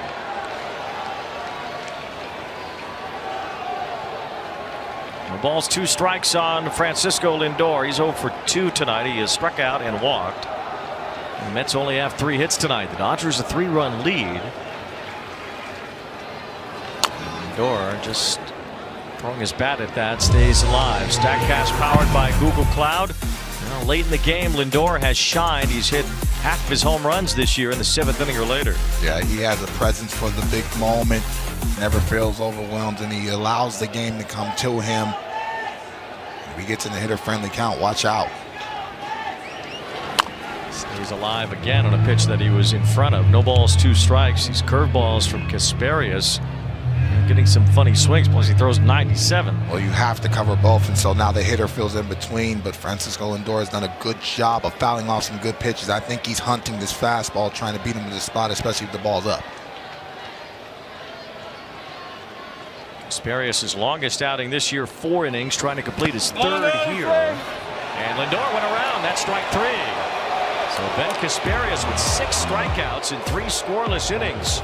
A job very well done. Lindor not sure that he went around, but he's called out to end the inning. Ooh, that's close.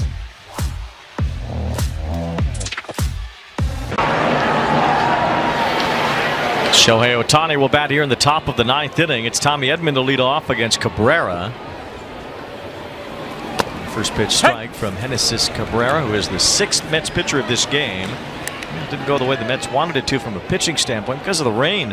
An hour and 38-minute delay took out Griffin Canning, and that kind of spoiled the Mets pitching plans. And they've sprinkled in Max Kranick, Jose Butto, Jose Castillo, Ryan Stanek, and now Genesis Cabrera. Butto allowed 2 runs, only got 2 outs.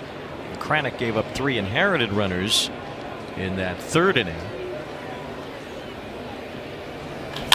Line toward 3rd and caught by Beatty. As Edman turned on that, but he makes the first out. The Mets have stayed away from their top 3 relievers so far this year. Brazoban, Reed Garrett, and Edwin Diaz have not been needed tonight. Here's Shohei with 1 out.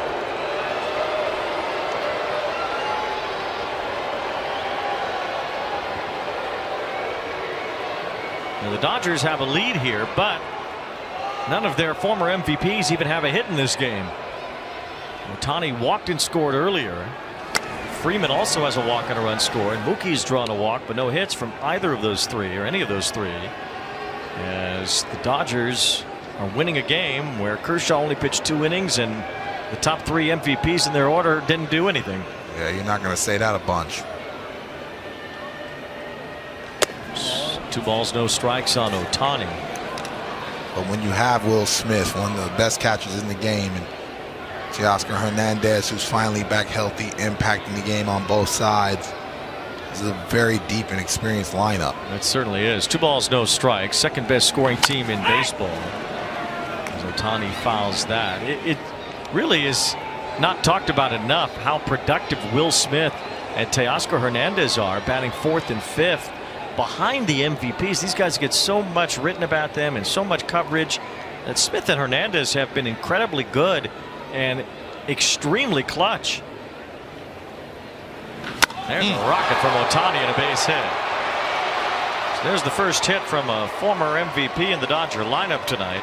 Don't worry, they have a couple more coming up. Yeah, he hit that ball so hard it hurt his hand. Well, it's a little crisp here tonight with some rain falling again.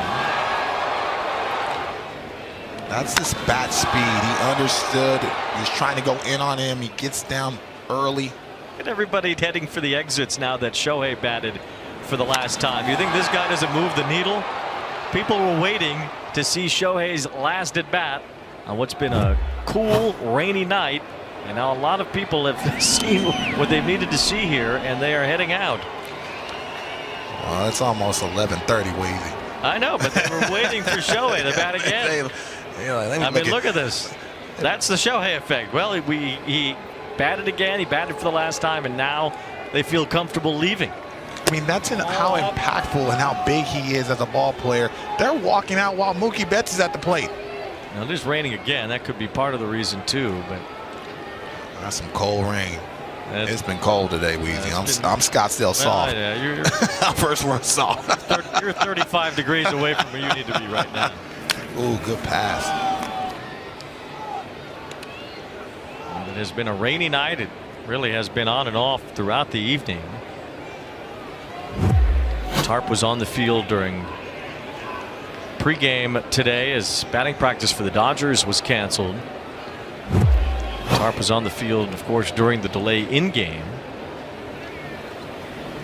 Betts drives one to the left field corner. If it's fair, it's gone, but it hooks foul.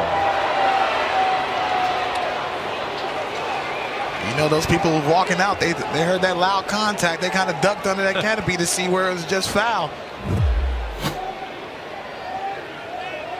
Ball is in there somewhere amongst those raindrops falling on the camera. The orange foul poles here at Citi Field. 1 ball, 2 strikes. Ohtani gets a check on first. Hasn't run as much this year as he was last year when he stole 59 bases as part of his 50-50 year. I mean, he was 40-40 and still had about 46 games left. And he's running here. And throw to second by Alvarez is in time, and he's out. Shohei with those long legs. He can sneak around a tag and get his foot in before a tag, but not that time. Alvarez pop time was absolutely excellent. You cannot ask for a better throw and really a better tag from Acuna.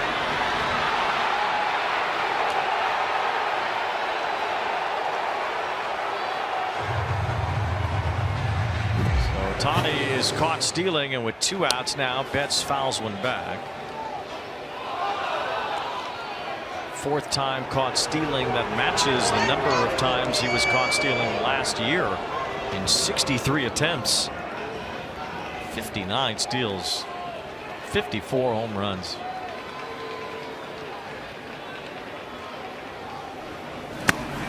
There's a strikeout of Betts, so Cabrera puts up a 0 in the 9th. 5-2 Dodgers as we head to the bottom of the 9th inning. Shohei Ohtani caught stealing. Close play.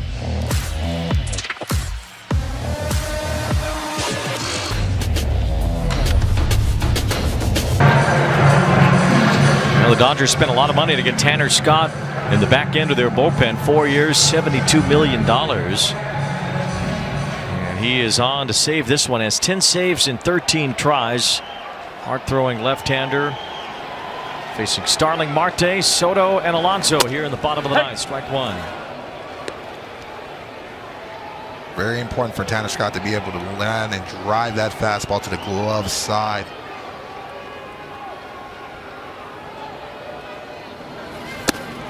Sets up that nasty slider down and into the right-handed batter. So that's a sequence that he goes to when he's locked in. Well, the Mets certainly familiar with Scott. His first opportunity as a closer came when he was with the Marlins. He has a .582 ERA in his career against the Mets. All in! It's the inside corner there. 1 ball, 2 strikes on Marte.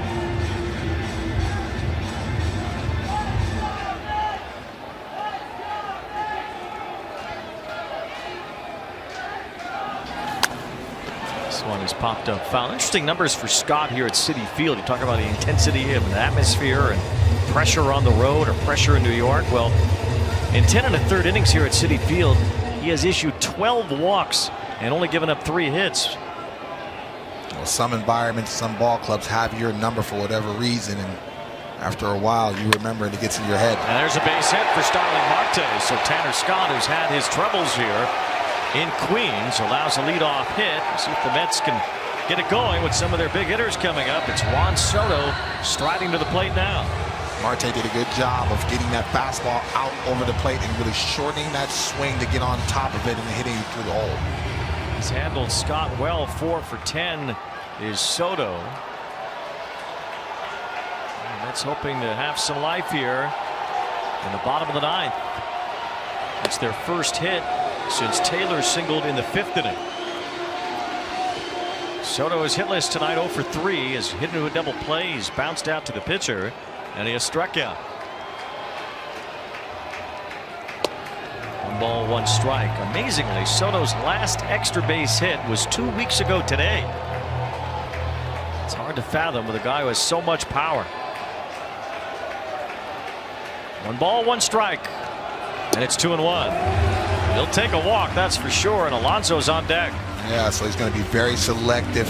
He understands Tanner Scott's command is tricky right now, so he's hunting this fastball, hopefully get his arms extended. And if you're Scott, you're trying to land a secondary pitch, but you're going to have to go to that fastball. Big swing and a miss from Soto. It's 2-2. Was a fastball at 96. Scott wants Soto to be able to chase that slider ultimately, but this is a well-thrown fastball. And once Soto's swing just gets a tad big. Scott has reverse splits. Lefty's hitting .348 against him. And Soto pops it up. Another frustrating night at the plate for Juan Soto, as Mookie Betts is there to make the catch, and Soto's 0 for 4.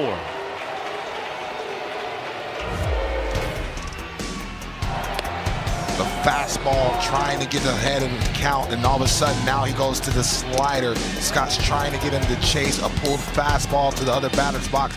This one was thrown with conviction, and all of a sudden goes right back upstairs, and Juan Soto just runs out of bat. And that's a pitch to me when he's locked in, Wayne. He drives that ball to the Geico sign. Strike to Alonso, has an RBI today on a sac fly. That was a weird play with Muncy being called for obstruction. Alonso now 60 at bats without a home run, the longest home run drought in his career. That's in terms of just at bats. In terms of games without a homer, 15 is the longest he's gone without one, and this would be 15 if he doesn't hit one tonight. 1 ball, 1 strike on Alonso. And Scott misses with ball 2. Scott has allowed 4 homers this year. That's already his most in a season since 2022, and he gave up a couple the other day against the Diamondbacks.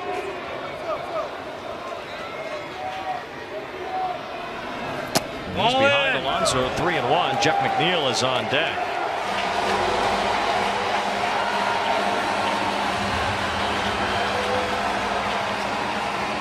As far as the Mets bench is concerned, Mark Vientos would ordinarily be available, but he had ab soreness before the game. We don't really know if he is available or not. He was scratched from the lineup. 3-2 on Alonso. Let's also have Luis Torrens available on the bench, but they would have McNeil bat next. And the count here, 3-2 on Alonso. That's ball 4. So Scott has allowed a couple of base runners. And the Mets now will bring the tying run to the plate here in the bottom of the 9th inning. Scott trying to double up with that breaking ball. He got one 3-1 and tried to land another one 3-2. And Pete Alonso did a good job of not chasing that because he was hunting the fastball once he got ahead in the count. Here's McNeil, one-time batting champion in the National League. Remember, he beat out Freddie Freeman on the last day of the season here in 2022. And there's Edwin Diaz in case there's a 10th inning tonight. The Mets are getting their closer revved up. Tying run at the plate in a 5-2 game. It's ball 1 from Tanner Scott.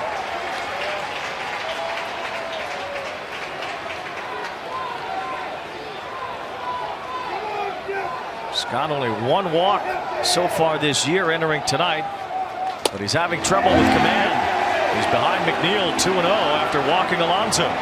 His front shoulder, what I mean by that is his glove shoulder is flying open, so that's why you're seeing a ton of misses to the glove side. And so this is an excellent mound visit to just calm him down and get him back into the sequence of the strike zone, especially lefty on lefty. Here's Scott the other night giving up a home run to Gabriel Moreno, and then Corbin Carroll in the 9th and 10th innings. The Dodgers had to battle the Diamondbacks.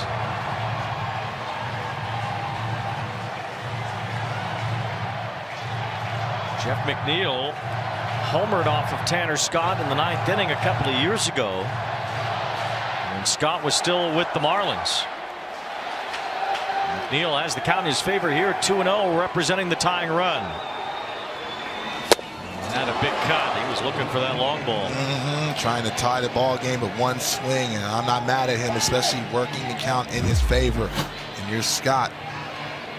That's a fastball right in the heart of the zone.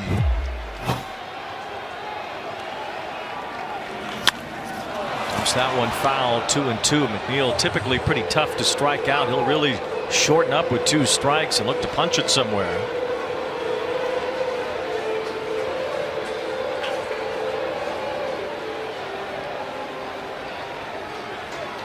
Marte's at second base, Alonso's at first. Mets trying to fight back late in the bottom of the 9th. And McNeil lines one. It's fair down the right field line over Freeman. Marte rounds third and scores. Alonso's being waved home. McNeil's heading for third. It's a 2-run triple and a 1-run game.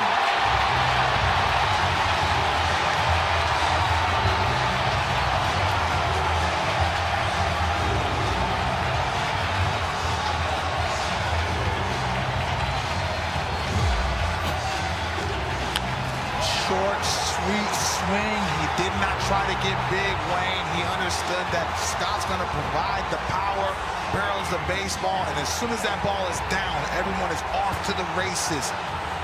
Excellent at bat by McNeil. Now the Metropolitans are cooking.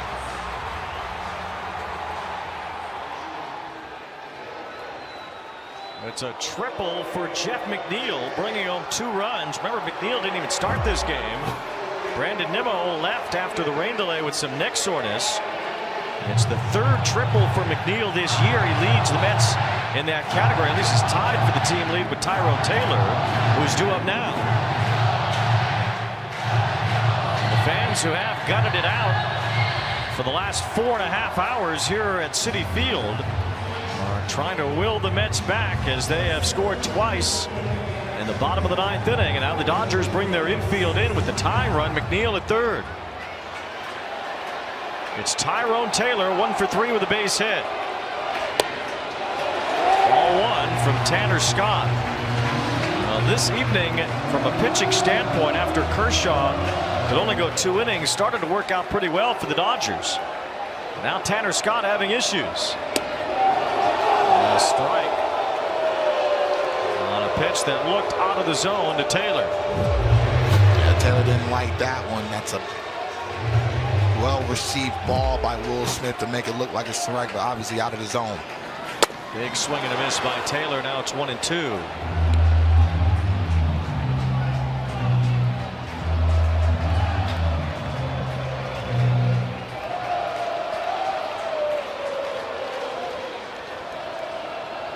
Line drive. That's a base hit.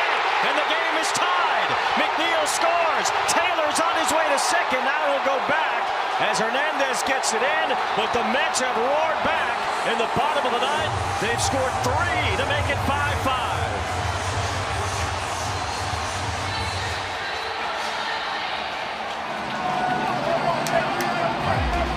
And that's going to be it for Scott. Went to the breaking ball. It did not spin a cement mixer, and Taylor did a good job of shortening that swing and just barreling it.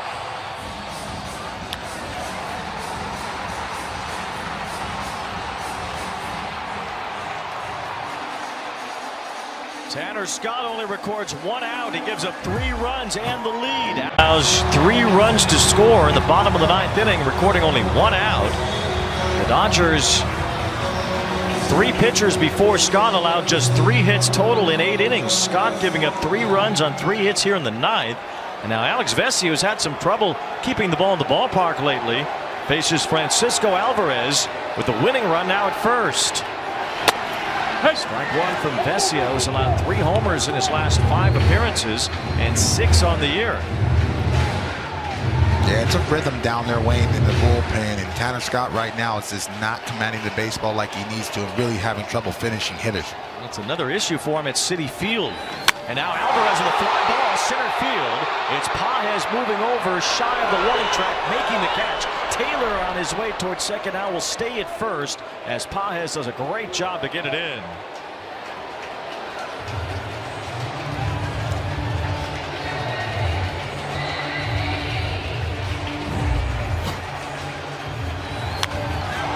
Vesey challenging Alvarez with the fastball, and he went to that big man part of of the ballpark. Very difficult to drive a ball out there, especially in this cold night. 2 outs. Brett Beatty homered earlier, facing a lefty here at Vesia. Another clear sign that Mark Vientos is not available tonight. As Vientos not batting here. Yeah, there's been a couple situations where you can deploy them if he felt a little bit better. And abdominal soreness. Remember, Nimmo left the game, so the Mets only really have 2 players on their bench. One of them the other catcher. There's a line drive, base hit for Beatty. Hernandez playing deep and right, so Taylor will make it to third base easily. As Hernandez gets it in, Beatty singles, and the winning run now at third base with Luis Angel Acuna due up. And with Acuna's speed, this infield is going to have to be on their toes. But Beatty, lefty on lefty, nice piece of hitting on Vesia. And again, you're seeing the lefties not try to do too much and not overswing. They're just barreling the baseball and just keeping the line moving. And right now, they got the Mets fans on their feet. 3 runs, 4 hits in the bottom of the 9th, and it's Acuna looking for his first career walk-off RBI and a 5-5 tie in the 9th. Beatty takes off for second, so that'll put a little more pressure on the Dodger defense to get it out at first, potentially on a fast runner in Acuna.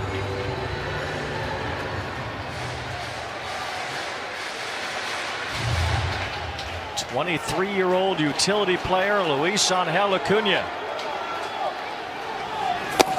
takes ball 2. Now Vesia puts Acuna on here. He's got to deal with Lindor.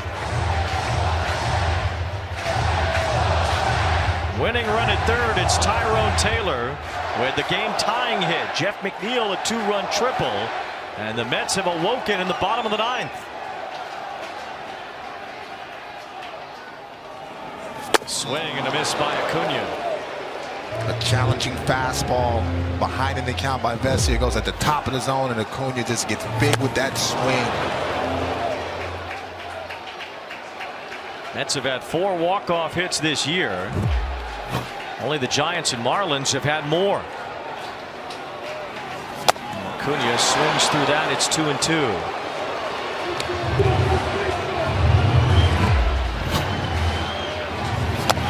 Excellent fastball, inner half by Vesia. Tied up in the bottom of the 9th with 2 outs on 2-2. It's Acuna trying to check his swing, and he went around strike 3. Alex Vesia gets the final out in the bottom of the 9th. The Mets leave the winning run at third, but they've tied the game. Jeff McNeil came through with a big hit, a 2-run triple into the right field corner. And Tyrone Taylor tied it up. It's 5-5 as we go to the 10th. Step up to the plate. These are the decisions you make when you try to be great. Tonight, this game started 4 hours and 40 minutes ago. 1 hour 38-minute rain delay in the 3rd inning took out the starting pitchers, so the bullpens have been heavily involved. Mets bullpen gave up some runs early. The Dodger bullpen was pretty steady between Matt Sauer and Ben Kasparias, but Tanner Scott gave up the lead, and now it's Edwin Diaz, the Mets closer, trying to keep it tied with the automatic runner Mookie Betts out at second base. What a weird night it's been here in New York. Freddie Freeman takes ball 1. How big is that obstruction run now? Huge, massive, absolutely. Love that you brought that up, but now we have extra innings. That's the only thing left on the bingo card, so we might as well keep playing high-level baseball, but both sides seem to want it. It's Freddie Freeman getting hit in the foot. So Freeman, who's had all sorts of problems with his ankle, and just being on the field has been a challenge for Freddie. It's hit in that area. Now Diaz, after hitting Freeman with a pitch. Ooh, the back got of him on the the leg. back leg. Diaz wants the mound to get a little drier, so he's going to ask the grounds crew to come out and help out his footing on the mound. Yeah, I can only imagine how much sod and being combed over, and all of a sudden you get late in the ball game, and You don't like that footing. You can see everybody at the bottom of their cleats is starting to cake up, obviously because of the rain. Well, even since the tarp was taken off the field around 9:15 or so, it's rained intermittently since then too. So now the grounds crew, which has been busy tonight, will come out and work over the mound to Edwin Diaz's comfort as Will Smith will bat. We highlighted both Smith and Teoscar Hernandez earlier for how outstanding they've been with runners in scoring position. They'll have a chance to do some damage here in the 10th inning, with the Mets and the Dodgers now tied.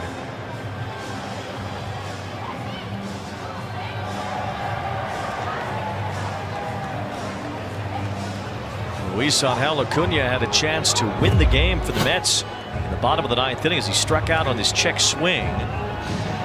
Acuna was not in the original Mets lineup tonight. Mark Vientos was.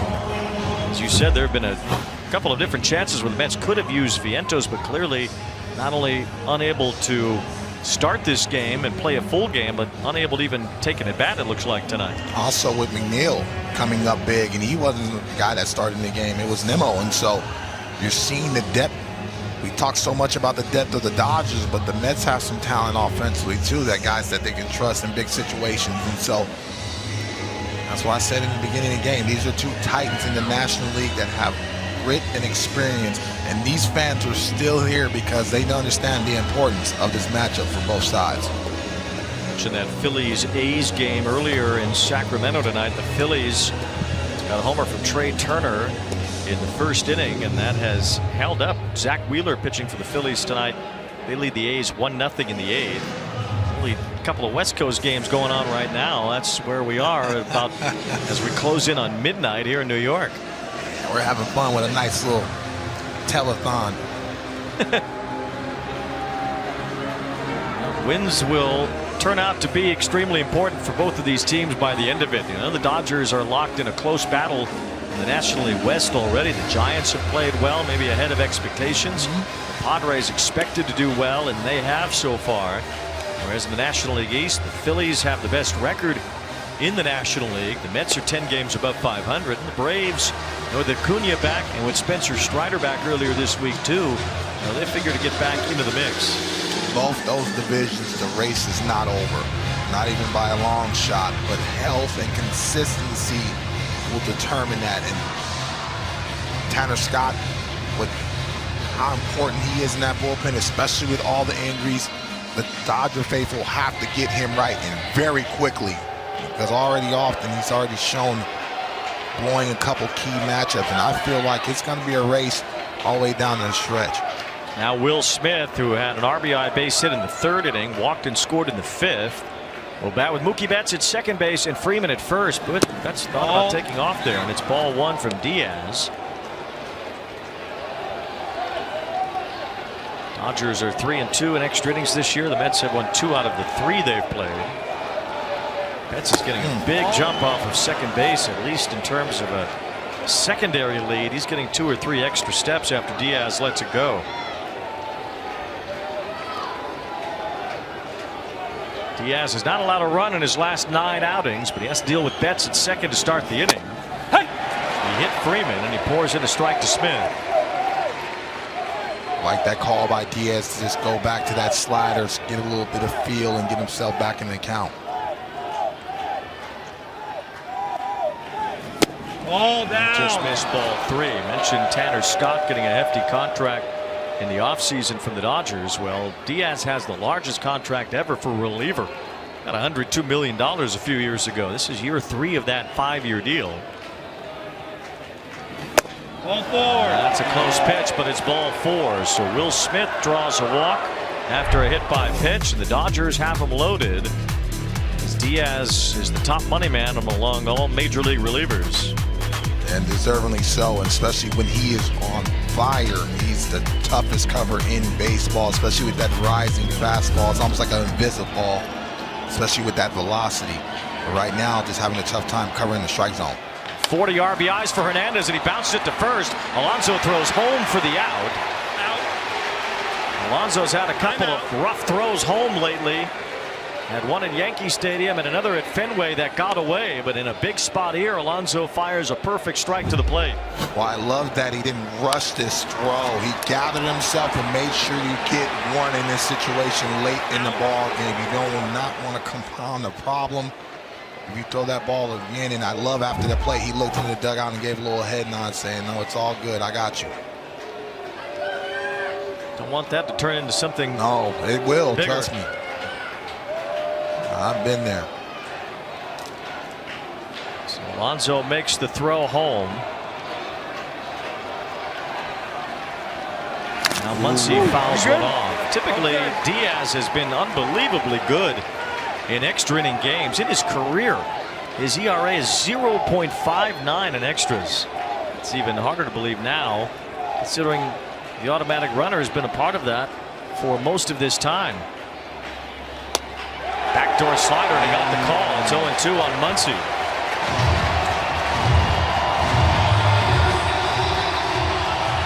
Muncy has an RBI single. He also has 2 homers in his career off Diaz. Bases loaded with 1 out. And that missed the corner that time. 1 ball, 2 strikes. That was about a ball length away from the called strike, too. Max Muncy doing a good job of looking that all the way in. Diaz ahead of him still. The 1-2. And Muncy's a bouncer up the middle. Handled by Lindor. Steps on second. Throws to first. A double play. Edwin Diaz escapes the 10th inning. The Dodgers don't score. And the Mets will have Lindor leading off the bottom of the 10th with the winning run at second.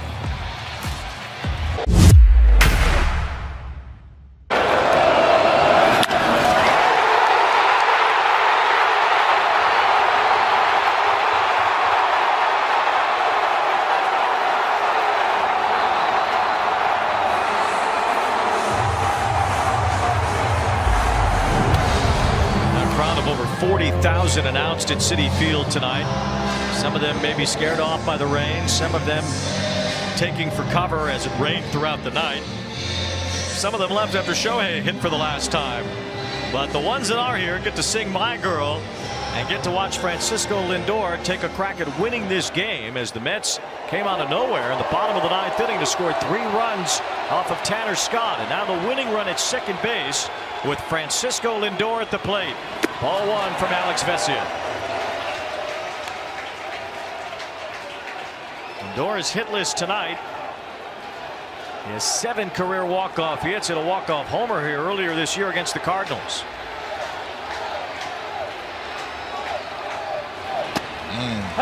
Vesia gets the strike on the inside corner. Behind Lindor is Marte and then Juan Soto.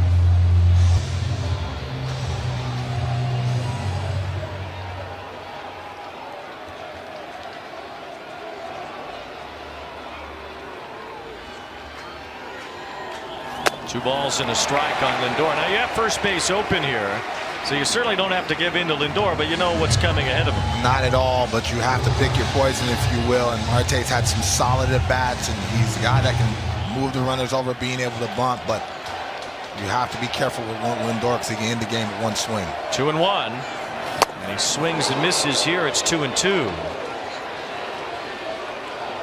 Alex Vesia on the attack with first base open, going right after Lindor. Yeah, that's a big swing, waiting on the changeup, and he swung through not only some changeup but some fastballs early in the ball game. Acuna, the automatic runner at second base, his time is called. And Acuna has very good speed.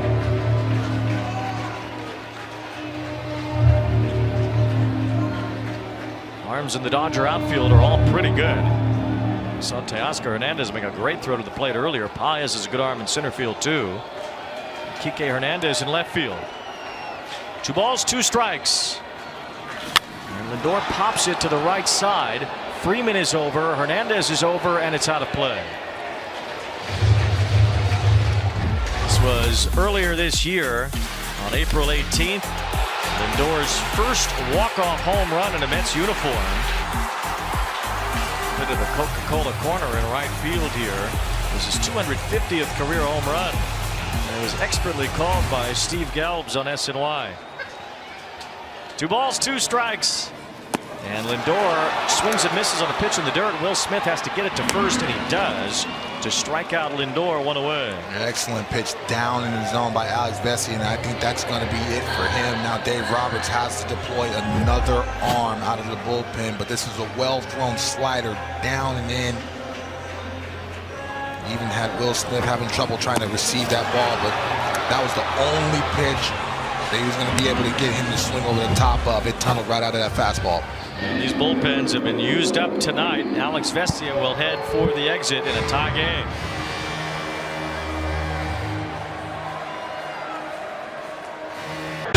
Starling Marte strides to the plate against Lou Trevino, the new pitcher for the Dodgers. Dave Roberts raved about him, just how in his small sample size, how impactful he's been thus far. Tough situation right here. Ball out. Ball one to Marte, who has 12 walk-off RBIs in his career, actually 13, including the one against the Phillies April 23rd.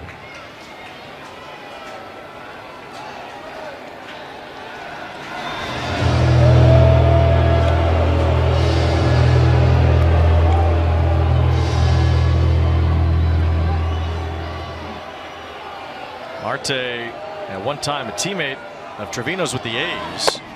Hey. As Trevino gets the call in the inside corner there. 1 ball, 1 strike. Trevino with Oakland and then with the Yankees.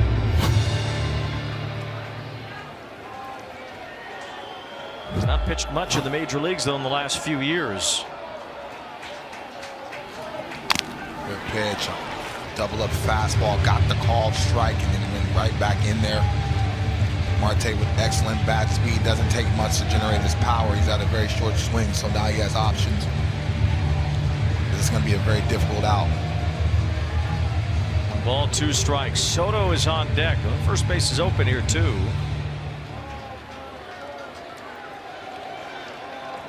See what happens first with Marte. Ball in. Just missed. Trevino had Tommy John surgery, then he had some shoulder issues. This is really his first big league time since his good year in 2022. And he hits Marte, so now first base is occupied. Marte will take over at first with Acuna at second. And how about some theater here, not too far from Broadway. It's Juan Soto with a chance to win this game for the Mets.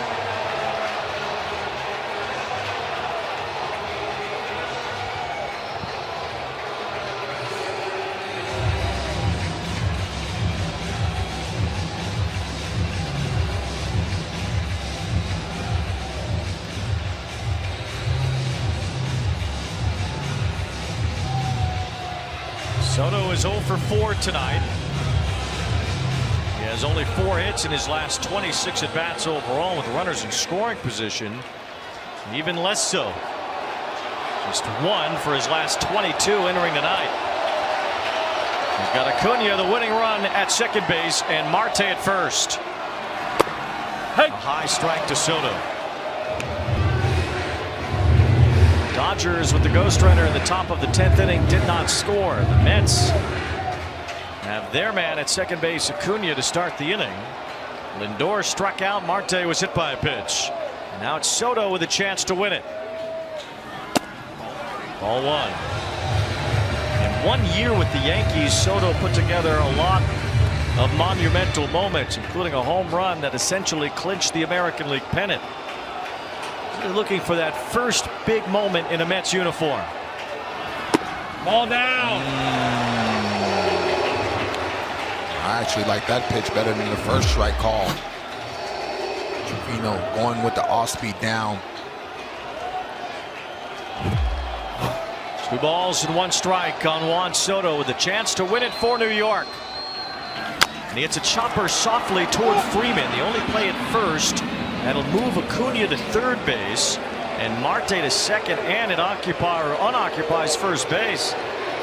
So Soto hearing it a bit as he heads back to the dugout. And now I would imagine you just have to walk Alonso. Yeah, you definitely don't want to mess with the polar bear in this situation, but another poured bat by Juan Soto rolling over to the left side and For me, his swing is always locked in when he's going to the left side of the infield with authority. So Mark Pryor wants to talk to Trevino about what to do here. On one hand, Alonso is a very dangerous hitter.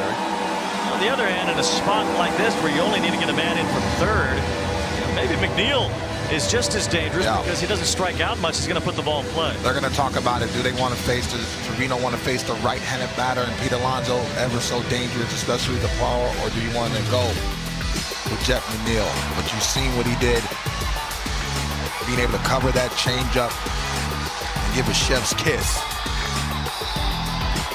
Chef's kiss, I'll say, that was one of the great clutch moments in Mets history. When Alonso hit that home run to stave off elimination against Devin Williams in the wild card series.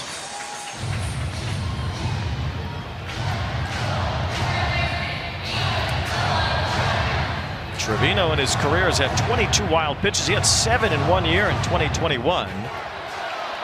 That's another thing to keep in mind here with Acuna, who has very good speed at third base. The ball would not need to get away much from Will Smith. Alonso walked and scored his last time. And he pops this one foul as the Dodgers will attack Alonso here.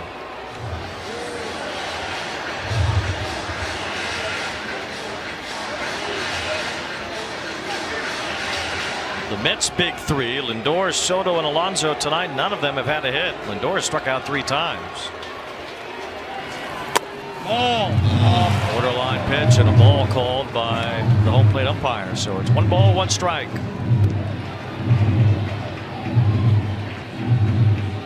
Seems like these fans have been standing for the last 2 hours. Maybe the last 5 hours. Game started at 7:10. Ball in. Ball 2 to Alonso. These fans have waited past midnight to see the outcome of this game. It was all Dodgers for the most part until the bottom of the ninth. The Mets tied it up. Now a chance to win it. And Alonso fouls one back. It's 2-2.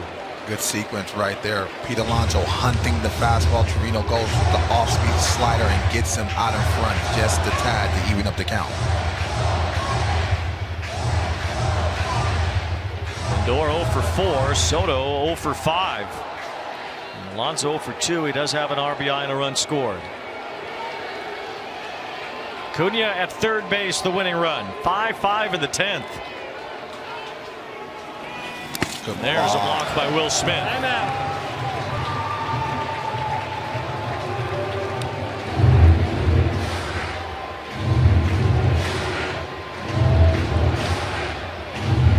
Mets were down 3.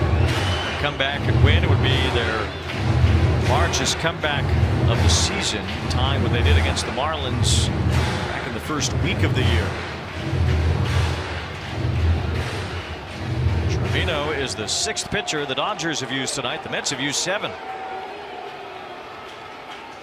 3-2. And a fly ball, center field, hit pretty well. Pages going back. He's still going on the track, and he makes the catch in front of the wall to win the inning. The Dodgers escape the 10th inning. Alonso gave it a ride, but not enough, and it's 5-5 as we head to the 11th at Citi Field.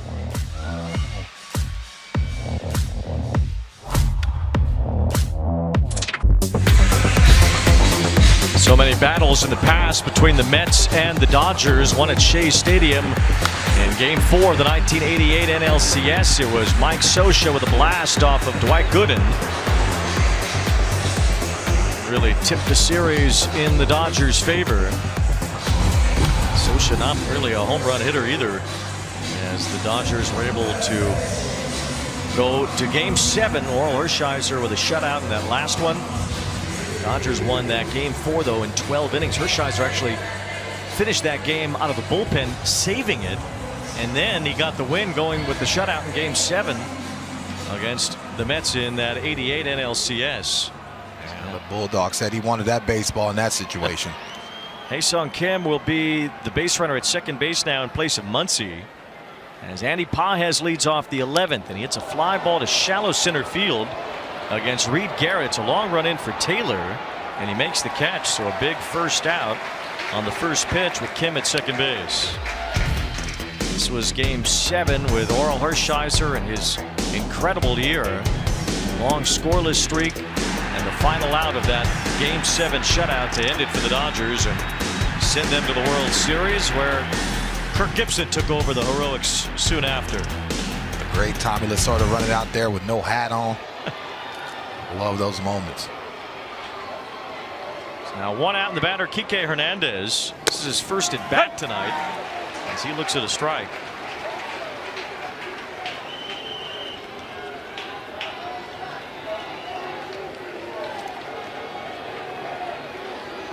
In the 11th inning. Bouncing ball. Lindor has a play at first, and he'll get Kike Hernandez. So 2 outs, and Kim advances to third base. And the Tommy Edman duo. Couple of quick outs here on 3 pitches. Yeah. And he probably has chased a slider that he thought it was enticing, but not enough to advance Kim to third base, and now Tommy Edman has to come up with a big hit for the Dodgers. Jae-Sung Kim at third, 2 outs. Pitch out of the strike zone to Edman, ball 1. Shohei Ohtani would bat next if Edman keeps this inning going. An automatic runner has not produced any results yet for either team. Dodgers looking for the lead back. Edman fouls it off. Dodgers scored 3 in the 3rd right after the rain delay ended, and then 2 in the 5th. That's got 1 in the 3rd, 1 in the 4th, and then they were silent offensively until a 3-run outburst in the bottom of the 9th. 5-5 in the 11th with 2 outs. Good pitch. Garrett gets ahead of Tommy Edman, 1 and 2. Mets have used their whole bullpen tonight except for Brazoban. Dodgers got multiple innings out of a couple of guys. Sauer and Kasperius each worked 3.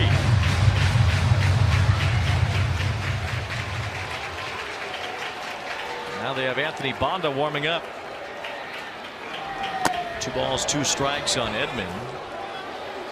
Banda's been with a bunch of teams, including the Mets, and looks like he'll pitch the bottom of the 11th. Dodgers trying to break through in the top half. 2 outs. Kim at third. Just missed. 99. A little bit off the inside corner. There's been some serious takes, Wayne.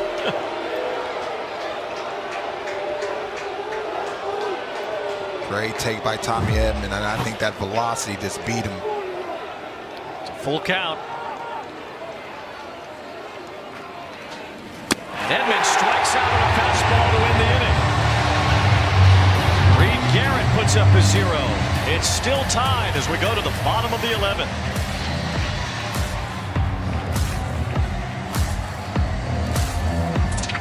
Tonight turn this game around for the Mets. StatCast powered by Google Cloud. Yeah, this is ability to shorten his swing, Wayne. He took his shot to try to hit the home run, but then abbreviated that swing.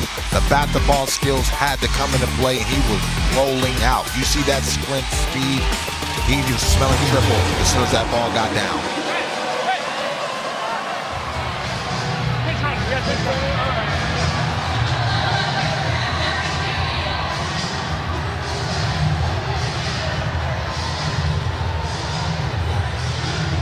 Tough situation, especially with Dave Roberts not trying to deploy everybody out of the bullpen. But right now, game 1 to try to win this ball game.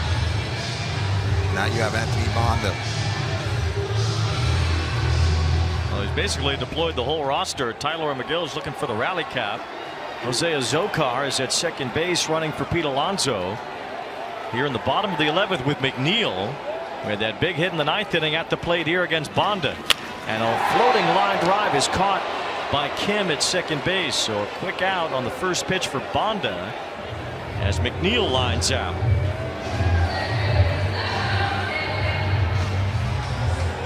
Banda's the 7th pitcher used by the Dodgers in this game, and the 15th different pitcher we have seen on the mound tonight.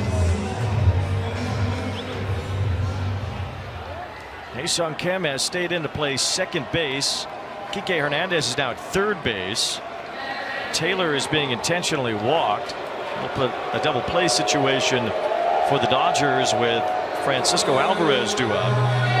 Andy Pages has moved over to left field, and Tommy Edman now in center field with Bonda on the mound.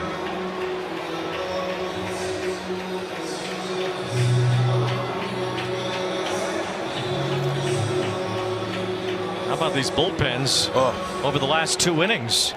With the automatic start at second base. Well, the Dodgers haven't scored twice. The Mets didn't score in the 10th, and now already 1 out here in the 11th. It's Francisco Alvarez swinging and missing on the first pitch from Bonda. Looks like Paez is playing extremely deep. Love that tail. Just tried to relay that, hey, you might have to move in, especially if the ball gets through the hole, to have a chance at the plate.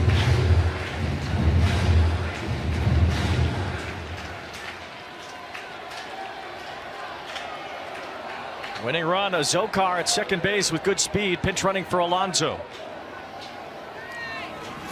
Ball in the dirt. Smith able to stop it. Only Jack Dreyer and Luis Garcia are available in the Dodger bullpen.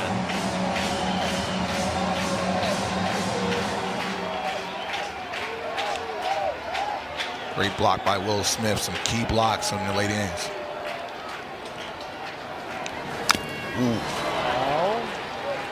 Oscar Brazoban is the only pitcher left in the Mets bullpen.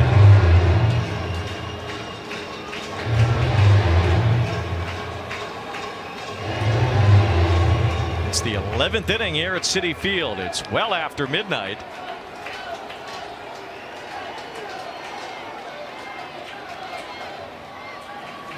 Good pitch. There's strike 3 to Alvarez. 96 from Bonda on the inside corner.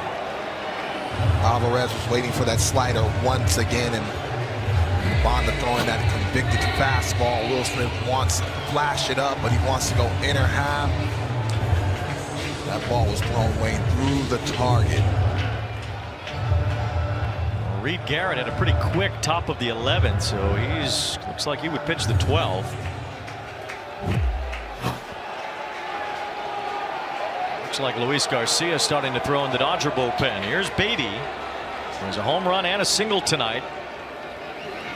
Oh no. His last base hit came against left-handed reliever Vesia.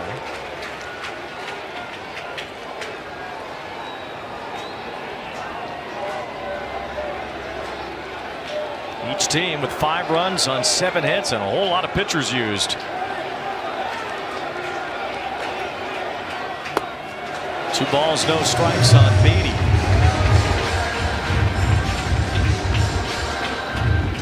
Looks like Beatty's looking to that left side of that hole, and Bonda keeps throwing that ball to the glove side. Beatty might try to shoot that ball in the gap.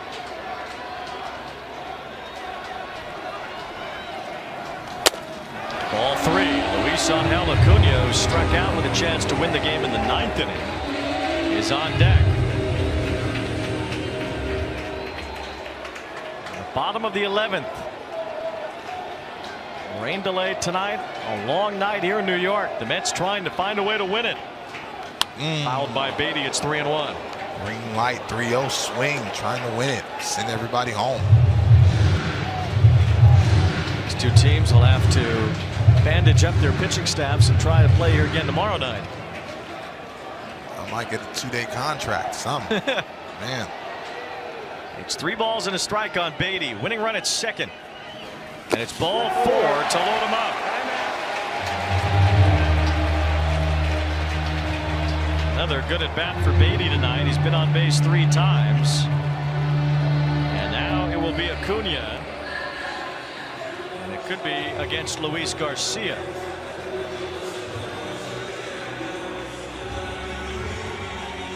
The Dodgers will go to their 8th pitcher of the night. The Mets have already used 8. It'll be the veteran Luis Garcia to face Luis Angel Acuna with the game on the line.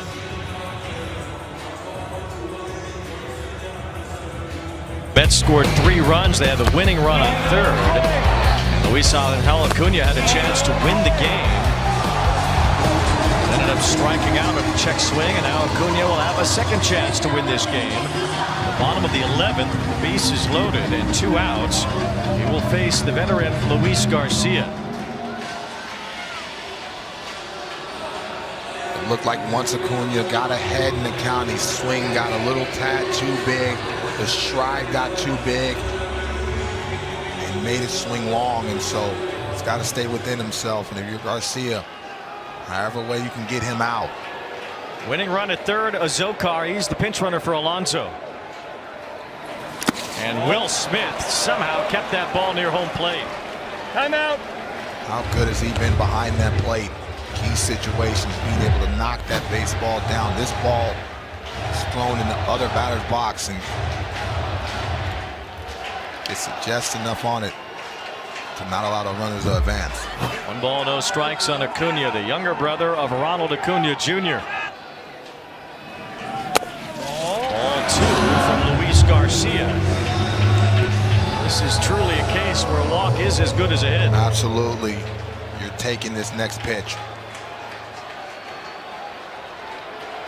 2 balls, no strikes. Bases loaded, 2 outs in the 11th in a tie game. And it's ball 3 to Luis Angel Acuna. Now Luis Garcia has got to throw some strikes. The Mets trying to walk off the Dodgers. A night where the Mets scored 3 runs in the bottom of the 9th inning to roar back. And Garcia fires in a strike, and I would imagine Acuna will be taking again on 3-1. By rule, we've talked about rules all night. Well, Lindor has to stand in the on-deck circle, but he's just there for show. The inning will end with Acuna's at bat. It's 3-1 with the bases loaded and 2 outs. And a chopper to third. This game will head to the 12th inning.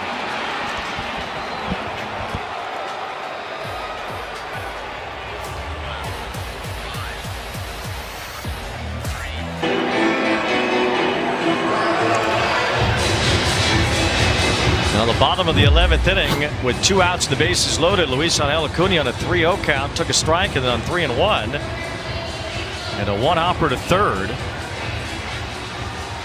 He even took a hack at that. I mean, it was a pitch that looked like it would have been called a strike. He might as well have waited around to see it 3-2. Yeah, but that's enticing. He felt like that was dead red for him to do some damage, and great job by Kike Hernandez not rush that throw, gather himself again, and make sure he fires the strike. And so this is a learning curve and a tough situation for this young man. Well, here's Shohei Ohtani. It's the top of the order for the Dodgers in the 12th inning. And a big swing and a miss on the first pitch from Reed Garrett, who worked a scoreless 11th inning. This is only the 6th time this year a major league game has gone to 12 innings. Only 1 has been able to get to 13. Ohtani with a fly ball to right. Sounded like he broke his bat. Soto moves over toward the line and makes the catch in fair ground. Tagging at second base. Edman goes to third. And the Dodgers move the man over. Lindor goes right to second to make sure he tagged appropriately. Well, we've seen enough of weird tag plays tonight. 1 out with Edman now at third base. Well, that's the first time in the last couple half innings that the leadoff batter has really gotten a productive out to be able to move the runner 90 feet. And so you have to play the small ball game. And now this forces the defense to come in. And now if you're Mookie Betts, you have a situation where you're just trying to hit this ball to the outfield to get the lead. And that defense includes Luis Torrens now playing first base for the Mets.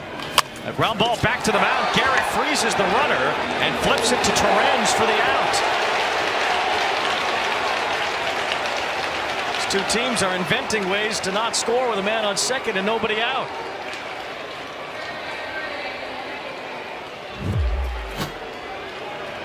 It's a fastball that really got in on Mookie. Now Freddie Freeman will be issued an intentional walk. Is it late enough for me to talk about how I think the intentional walk should be outlawed? We talked about everything this ball game. So Torrens, who has not played first base in the majors since 2021, will hold Freeman at first. And it's Will Smith, who entered the day batting a cool .500 with the runners in scoring position, getting a chance here to give the Dodgers the lead. They led all night until the bottom of the 9th. The Mets tied it, and it's been 5-5 since then. In the 12th inning with 2 outs, it's Smith taking a strike. Kind of long nights. Just don't see as much anymore with the automatic runner. Usually forces a finish. And tonight it has been a battle of bullpens since the 3rd inning, with the 2 starters leaving the game because of the long rain delay. Both teams have emptied their bullpens, minus 1 pitcher on each side. 1 ball, 1 strike on Will Smith. Big cut, but it's 1-2. If you're Garrett, you have options. You go with that 99-mile-an-hour fastball and try to get Will Smith to roll over on that slider. And if you're Will Smith, he does an outstanding job, especially with 2 strikes, shortening his swing and trying to put the ball in play. 5-5, 12th inning. And the diehards have stuck around tonight. It's 1-2 on Smith. He lays off, and it's 2-2. The Dodgers have not scored since the 5th inning. They had back-to-back 2-out RBI singles by Max Muncy and Andy Pages.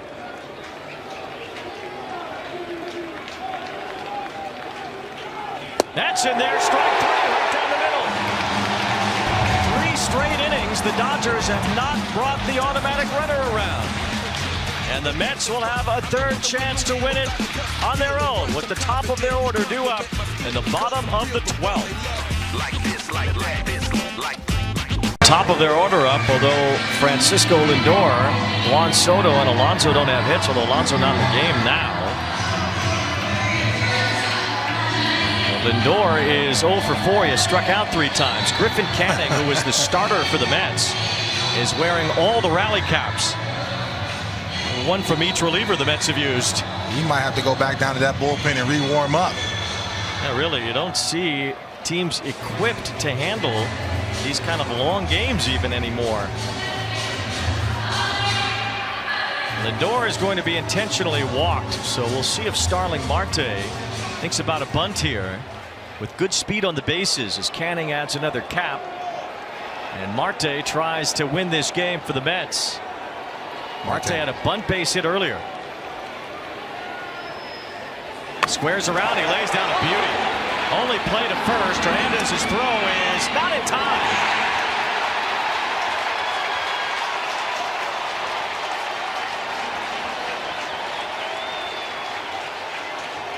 See if the Dodgers want to look at that. Looks like they automatically will. PK had to gather himself and made sure he fired a strike across that diamond. He looks out. He is out. Los Angeles is challenging the safe call at first base. Kim on the bag at first. Replay powered by Zoom, and as long as Kim is on the bag, I believe he is. Yeah, he is. So that should be an out. I would imagine now that would take the bat out of Soto's hands with Alonso no longer in the game. Luis Torrens would bat behind Soto. After review, the call on the field is overturned. The runner is out. Los Angeles will retain their challenge. Let's see if they send Soto straight to first. They will.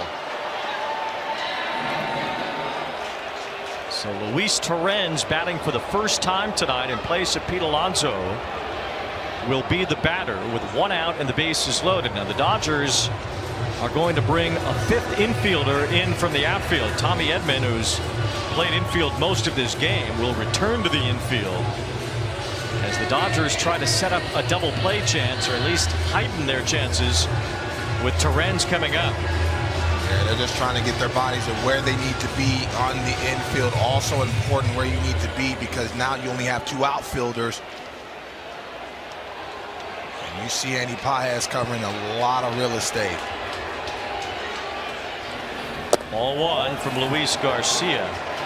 With this configuration, basically a ball into the outfield is conceding it. Acuña's at third base with very good speed. Hernandez very shallow in right field, and Pages situated in left center. 5 infielders in, and a strike to Torrens. Andy Pages, Dino Ebel made sure that he took a couple more hard steps in, especially with Acuña Jr.'s speed. Even if you get a fly ball, you got to give yourself a chance to be able to have a play at the plate. Lorenz hitting .268 this year as a 5-game hitting streak. And it's a bouncing ball. Hernandez has it, throws to second, and they go around the horn for a double play. Can you believe this? We don't got school tomorrow, Weezy. We'll be here all night. Wow.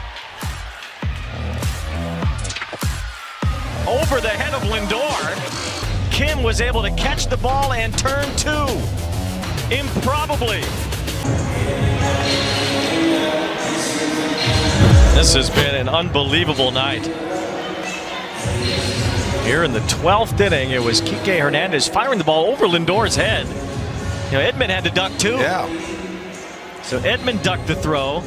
Lindor did, and then Griffin Canning, well, the rally caps didn't work. All 12 of them. He didn't got his work in, lifted, ate, iced. Game is still going on. And it's Huáscar Brazoban who is in the game here for the Mets. He's the last pitcher available out of their bullpen. He worked 2 1/3 innings on Wednesday, throwing 28 pitches. So Brazoban was the last resort here for Carlos Mendoza out of the bullpen. Will Smith is the automatic runner at second base. You know, it's not that crazy that this game is in the 13th inning. This is only the second Major League game this year that has gone to the 13th, so it's unusual for sure. But no runs in extra innings, that's the hardest part to fathom. And here's a liner fair down the third base line. The Dodgers will break the extra inning scoreless drought. Will Smith scores. Teoscar Hernandez, his 3rd RBI tonight, and it's 6-5 Dodgers in the 13th. And you know the reason why, Wayne? They didn't have the quality of bats for the first batter, and all of a sudden Teo, who's done it time and time again, gets a sinker middle end, beats him to the position, and keeps that ball fair. And now the Dodgers are rocking and rolling and still has a runner in scoring position with a little shimmy. 41 RBIs for Hernandez. That's the 6th most in the major leagues. Here's Kim squaring the bunt. Now that second run is hugely important. If the Dodgers can bring home 2, well, you think to yourself, well, 1 should be enough. The Mets haven't scored either in these extra innings, but that automatic runner at second certainly changes the formula. Now the Dodgers will play for that second run with Kim squaring the bunt, and he lays it down. It's foul on the first base side. So now the count 0-2. We'll see if Kim keeps the bunt on. Well, Kim made that sinker motion to Dino Evil, and he's like, that's a tough ball to try to bunt, and you got to be able to give yourself up. And it almost looks like Kim is in between, like he almost wants to sacrifice, but also want for a base hit. And so, see Dave Roberts from the Dodger bench taking the bunt off with 2 strikes now on Kim. Kim was entered as a pinch runner earlier. This is his first at bat here in the 13th inning. First pitch 5 hours and 36 minutes ago. 6-5 Dodgers the score. And Kim lines a base hit toward the left side. It's through. Hernandez got a late break. The throw to third, and it's not in time as Hernandez does advance, making sure that line drive went through. It did. And Kim has a base hit with 2 strikes. Yeah, smart base running by Teo, being able to make sure that ball got through, but he had the hustle to be able to advance to third. But Ha-Seong Kim, the bat to ball skills, he catches that off the very end of the bat, has some English falling from the left side. Teo takes a couple jab steps and he's hustling. As McNeil seems like he's only 3 feet behind the bag and makes that throw. Now the Mets have their infield in first and third with Pages due up. The Dodgers have broken loose here in the top of the 13th. Teoscar Hernandez an RBI double. Ha-Seong Kim has singled. And Pages looks at ball 1. What's one of the longer ones you played in? 15 inning, I believe, but also the start time was very late, a little bit choppy in South Florida, but this has been a telethon to say the least. Pages loops one to right field. Kim was running on the pitch. He has to hurry back.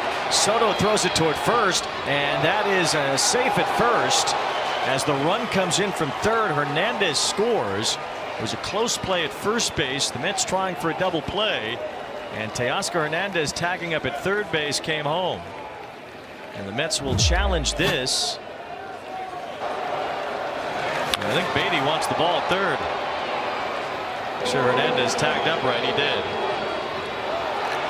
And the Dodgers dugout is screaming about obstruction. The whole dugout was pointing, saying that Teo had to look around Beatty, and it was the same type of play.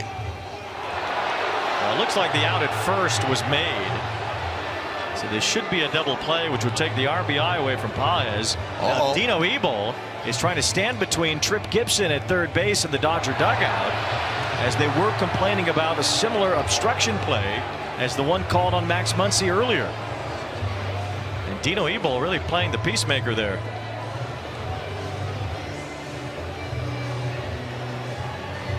Well, you know Dino too well. I mean, one of the good guys in all of baseball, and so really having that smart coach's nuance to get in front of that. But I think the Dodger dugout has a case.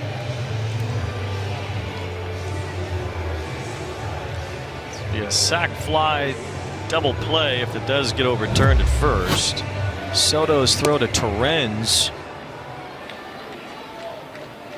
Looked out.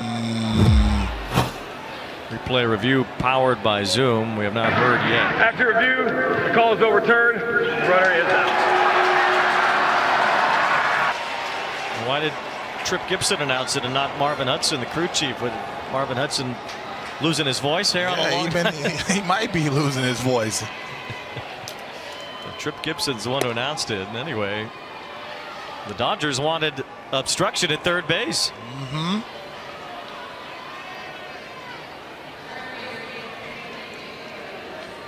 It's 7-5, and Kike Hernandez will be the batter here. You see Hernandez kind of peeking around Beatty. And it's the same thing that Marte was doing earlier, but Trip Gibson was not in as good of a position as he was on the play earlier in this game. So no call was made there.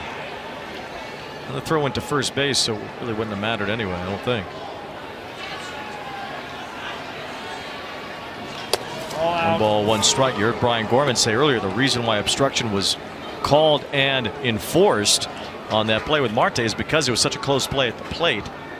So Teoscar Hernandez scored anyway, so even if there was obstruction, it wouldn't have mattered. 1 ball, 2 strikes.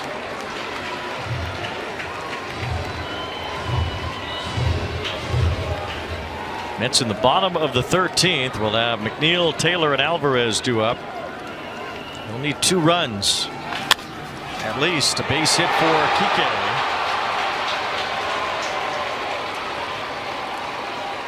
Now Tommy Edman will bat.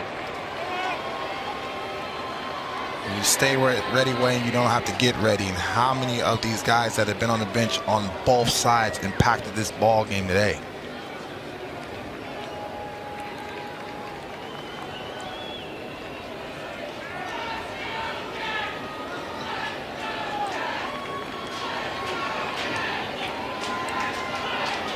Sixteen pitchers used tonight.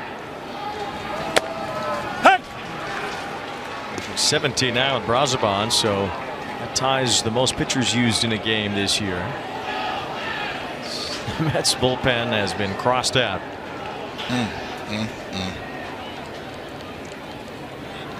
Incredibly, the Dodgers are involved in the longest extra inning game since the automatic runner was implemented. It was a game against the Padres at Petco Park 4 years ago that went 16 innings and nobody scored until the 15th. Dodgers and Padres each scored twice in the 15th inning, and then the Dodgers won it in the 16th, 5-3. A.J. Pollock hit a home run in the 16th inning of that game to seal it for the Dodgers. They've scored twice in this 13th inning. Now a fly ball to right from Edman. And Soto is in position to make the catch. With 2 runs, the Dodgers finally break the tie. Teoscar Hernandez placed a double down the left field line. The Dodgers are once again 3 outs away from a win. The West Coast is the West Side, LA, Hollywood, San Pedro, and Van Nuys, Pasadena, Santa Ana to Anaheim. The West.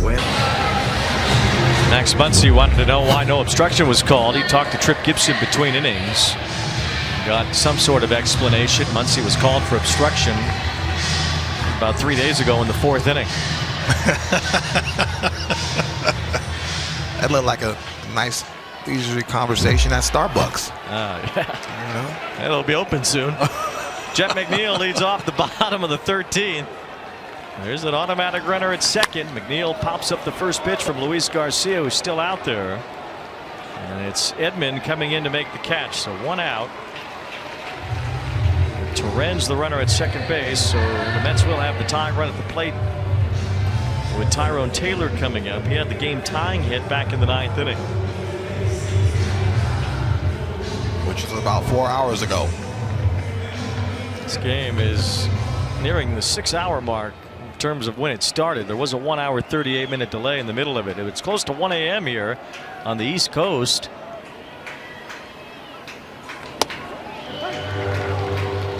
And all the West Coast games are over. This is the only game going right now. The playoffs are over in the NBA. West Coast games are over. Phillies beat the A's 4-3, and the Angels won again tonight, their 8th in a row. Bouncing ball to third. It's Kike Hernandez across the diamond. High throw, but Freeman holds the bag. 2 outs. How good has Kike Hernandez been over there at third base? He's had some really pivotal plays, and whether you bring him in the outfield or put him in the infield, man, he is ready to play at all times.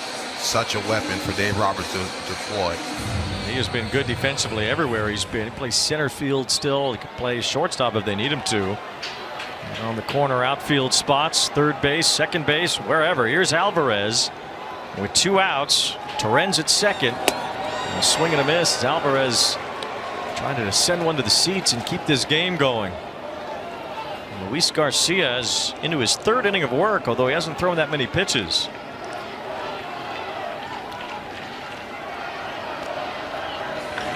Line drive to center. Edman comes in, and at last the Los Angeles Dodgers have taken down the Mets in New York tonight. It took 13 innings, and about 5 hours and 45 minutes after it starts, it ends with the Dodgers celebrating a 13-inning win. This was a gritty win for Dave Roberts and company. He deployed, I felt like, all the right guys. It just got away from Scott, but the bullpen picked him up once again. And I just love how these bench players were impactful, but Teo once again coming up with big hit after big hit and really big play after big play. This was a fun game. Sorry there had to be a loser, but the Dodgers prevailed. Dodgers get their 32nd win as they improved to 13 games above 500. What's it like for the team on the losing end of it? They had to do all this tonight and they don't come away with that. Hurts, Wayne. You know what I mean? That's why I said it's unfortunate that one side had to lose, but you know, when you're getting into extra innings, someone has to come up with a victory and a big play, and they did today.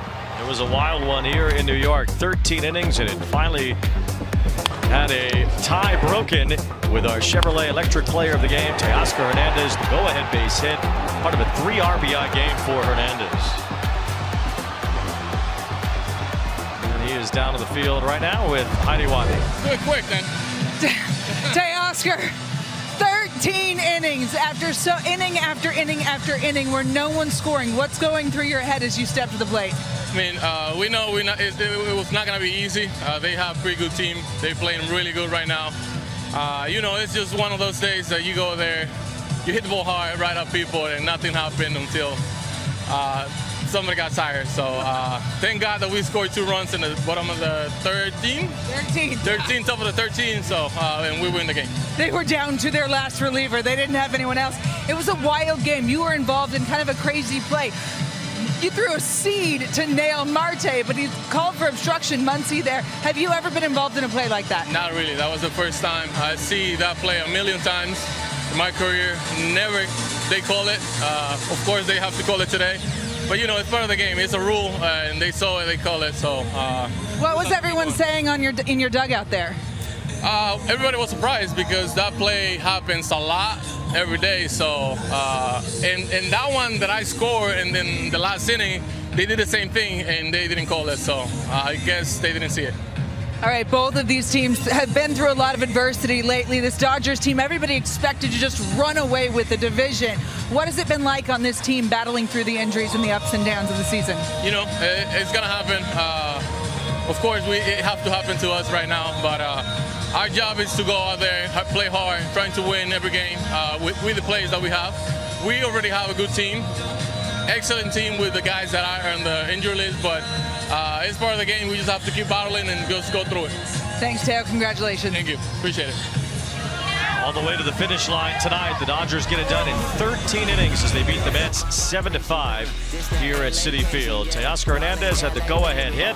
Tommy Edman secured the final out.